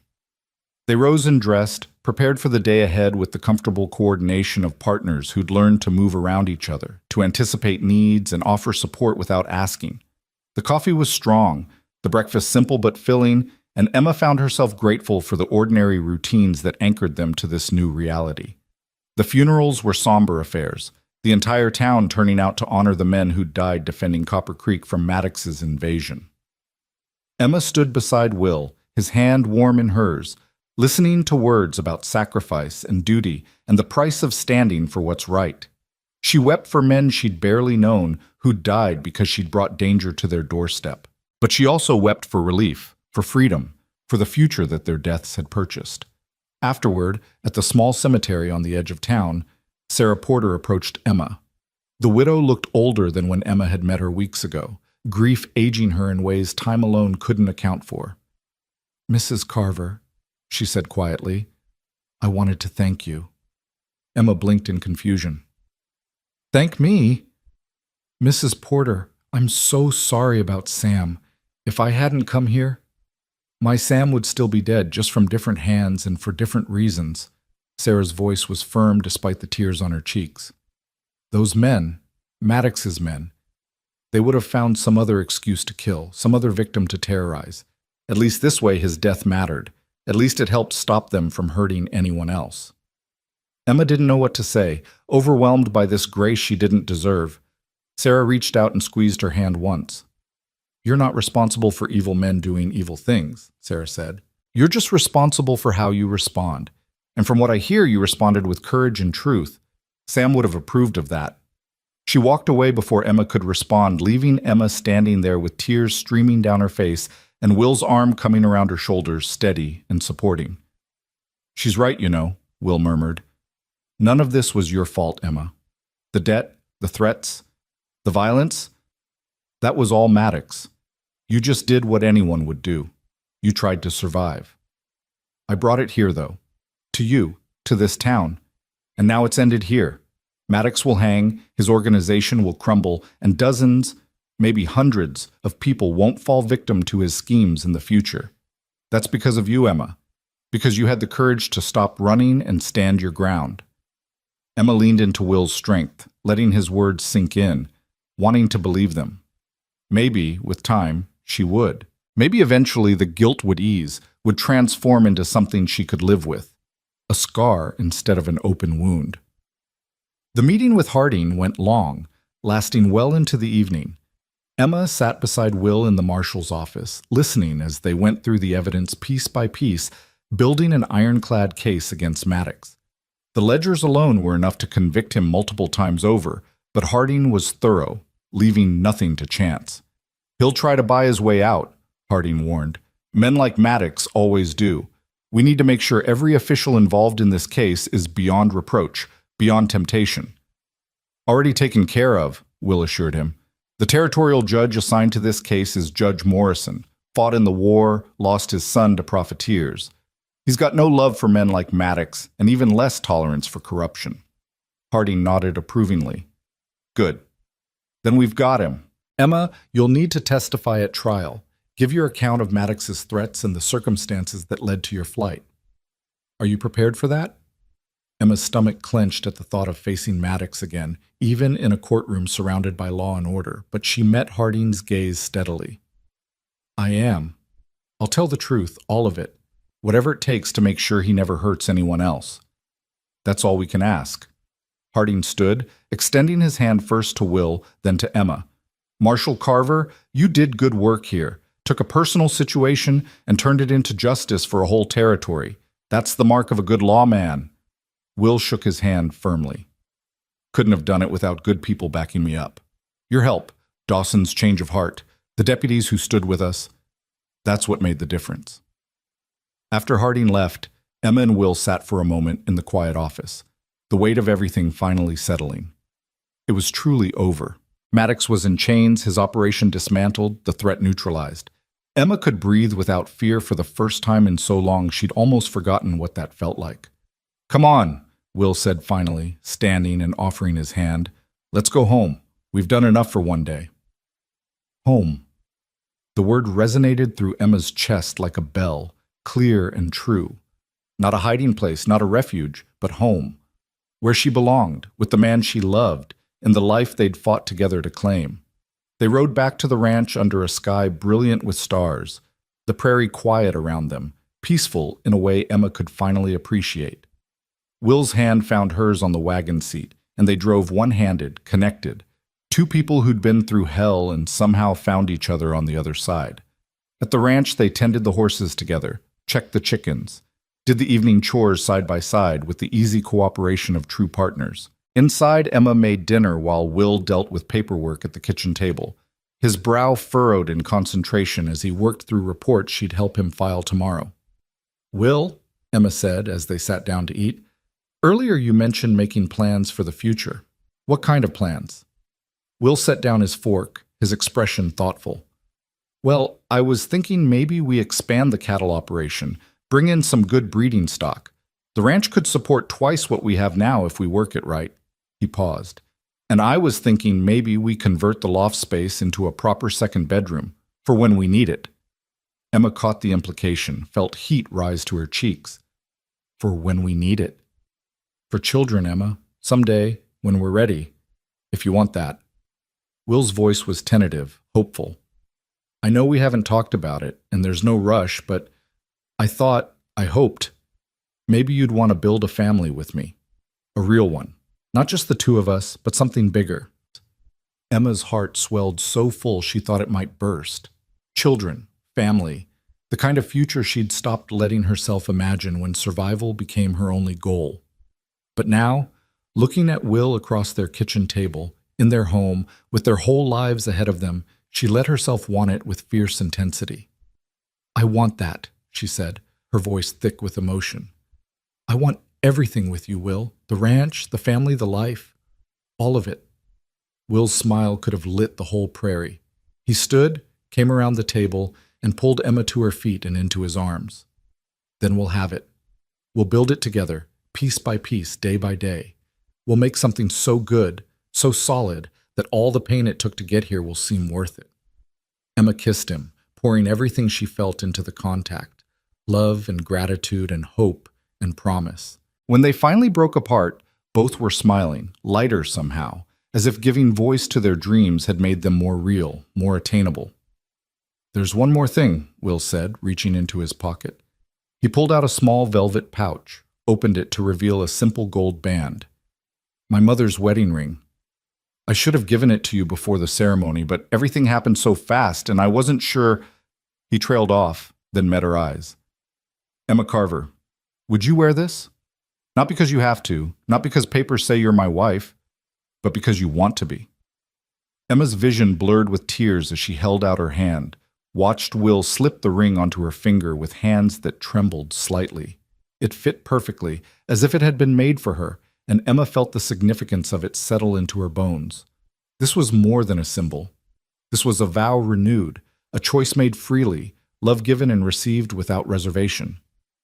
"Yes," she whispered. "Yes to all of it. To you, to us, to the life we're going to build. Yes, Will. Always yes." They stood there in their kitchen, hands clasped, hearts full. Two people who'd found each other against all odds and chosen, every day, to stay found. Outside, the prairie stretched endless and free, and inside, the future waited, uncertain in its details but sure in its foundation. Love, truth, partnership. The kind of life worth fighting for. And they'd fought for it, bled for it, nearly died for it. But they'd won. Together, they'd won everything that mattered. Emma smiled through her tears, felt Will's arms tighten around her, and knew with absolute certainty that every lie she'd told, every mile she'd run, every moment of terror she'd endured, all of it had been leading her here, to this man, this home, this hard-won happiness. She was Emma Carver now, truly and completely. Not running anymore, but standing. Not hiding, but living. Not alone, but loved beyond measure by a man who'd seen her at her worst and chosen her anyway. And that, Emma thought,